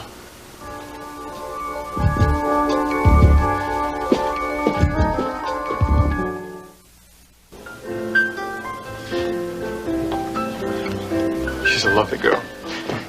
TJ, when are you going to settle down? Well, your husband hasn't been real helpful in that respect. Sending me to London, to Caracas, Casablanca. Well, I'll talk to him when he gets home. I bet you tried to get him to have me stay there. You probably thought Alan could do a better job. As a matter of fact, I did.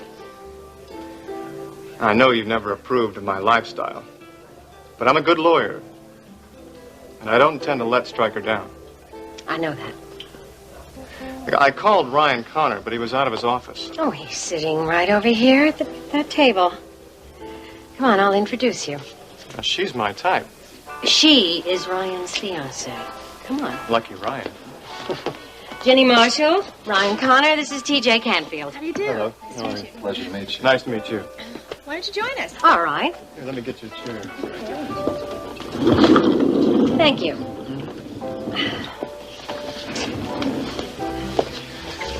Well, has anyone uncovered the mystery of the missing funds? No, not yet.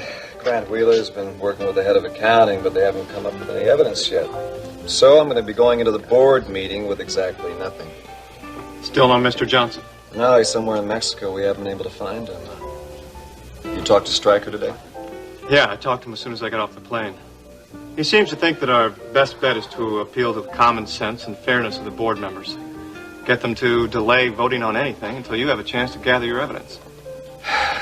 Iris is going to fight us on that. Well, I expect she will. But we can put Justin on the spot.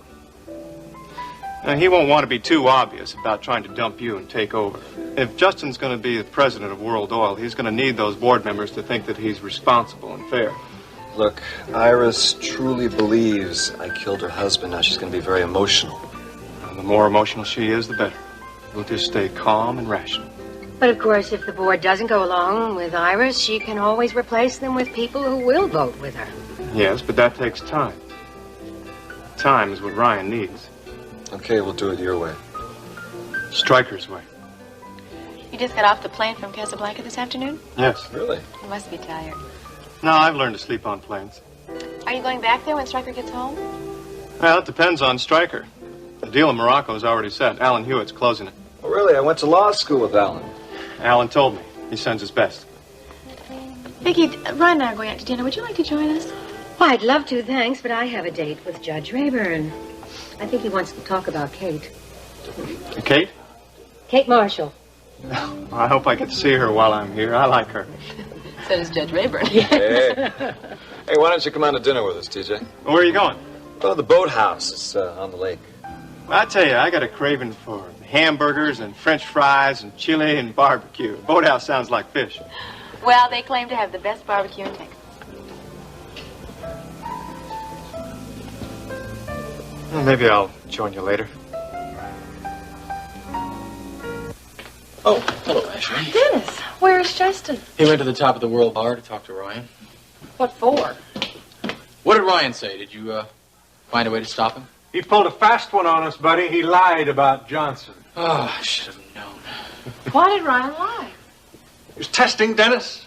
I told him I'd support him if he would tell me how he was planning to prove his innocence. He must have thought that I'd come to Justin or Iris.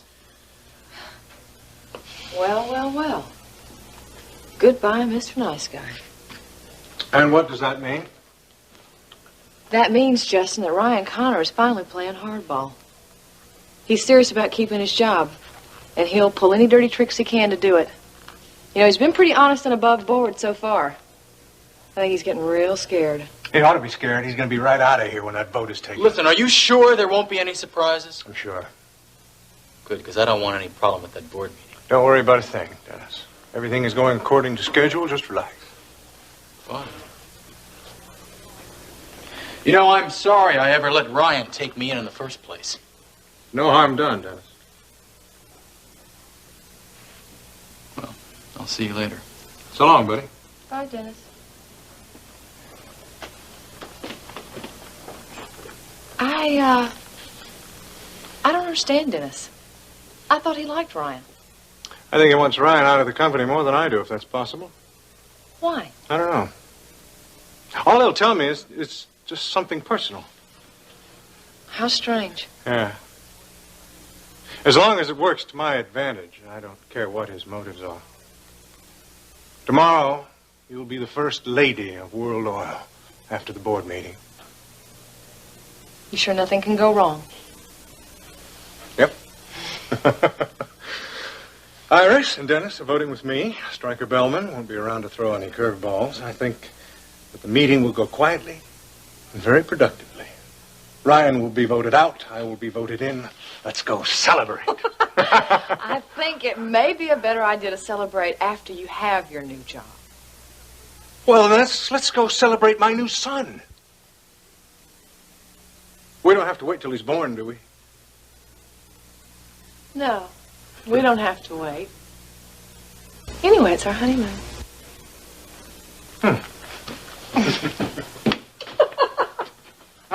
Let's go, Mama. Billy Joe back yet? No, he isn't. Maybe now'd be a good time for me to go over to the beauty parlor and see if Susie closed up okay. Now check the kitchen. Everything's fine out here. Hi, Billy Joe.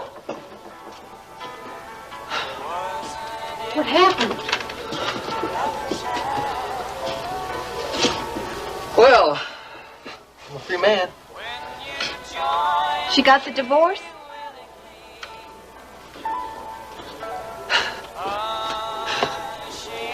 Somehow I thought she'd never go through with it. What were the grounds for divorce? Extreme mental cruelty. Can you believe that? I've never been cruel to Nita my whole life. That's all just fancy legal talk, Billy Joe. That don't mean nothing. Means I don't got a wife anymore. I'm real sorry, Billy Joe. Somehow it just doesn't seem fair, buddy. Well, I guess you can take all the time you want now, honey. You can stay in my apartment. You got all the time in the world. Billy Joe, it's gonna be okay. Nita's not the only girl in the world. I don't want any other girl. I just want Nita. What I gotta do to make you see that?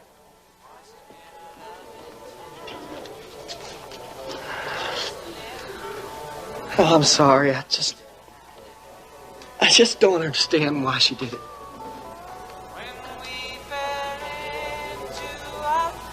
It's not the end of the world, Billy Joe. Oh, yes it is. Yes, it is for me. Billy Joe.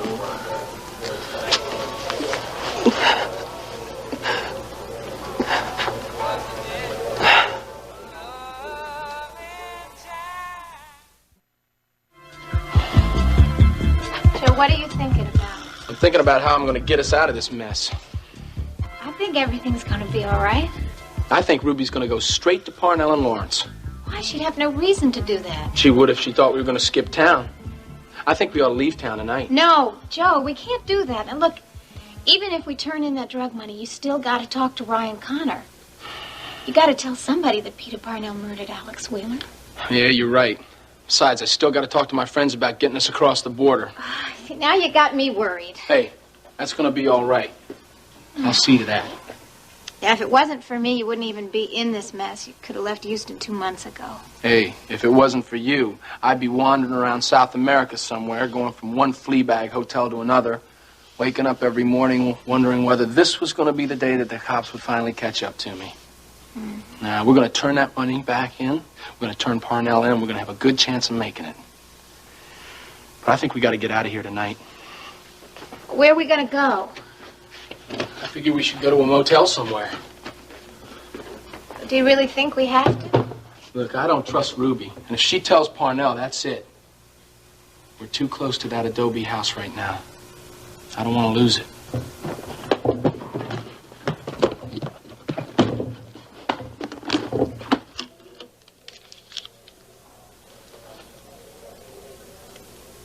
Mr. Parnell? Hi, it's Ruby. I was wondering if you were busy. I'd like to come over and talk to you.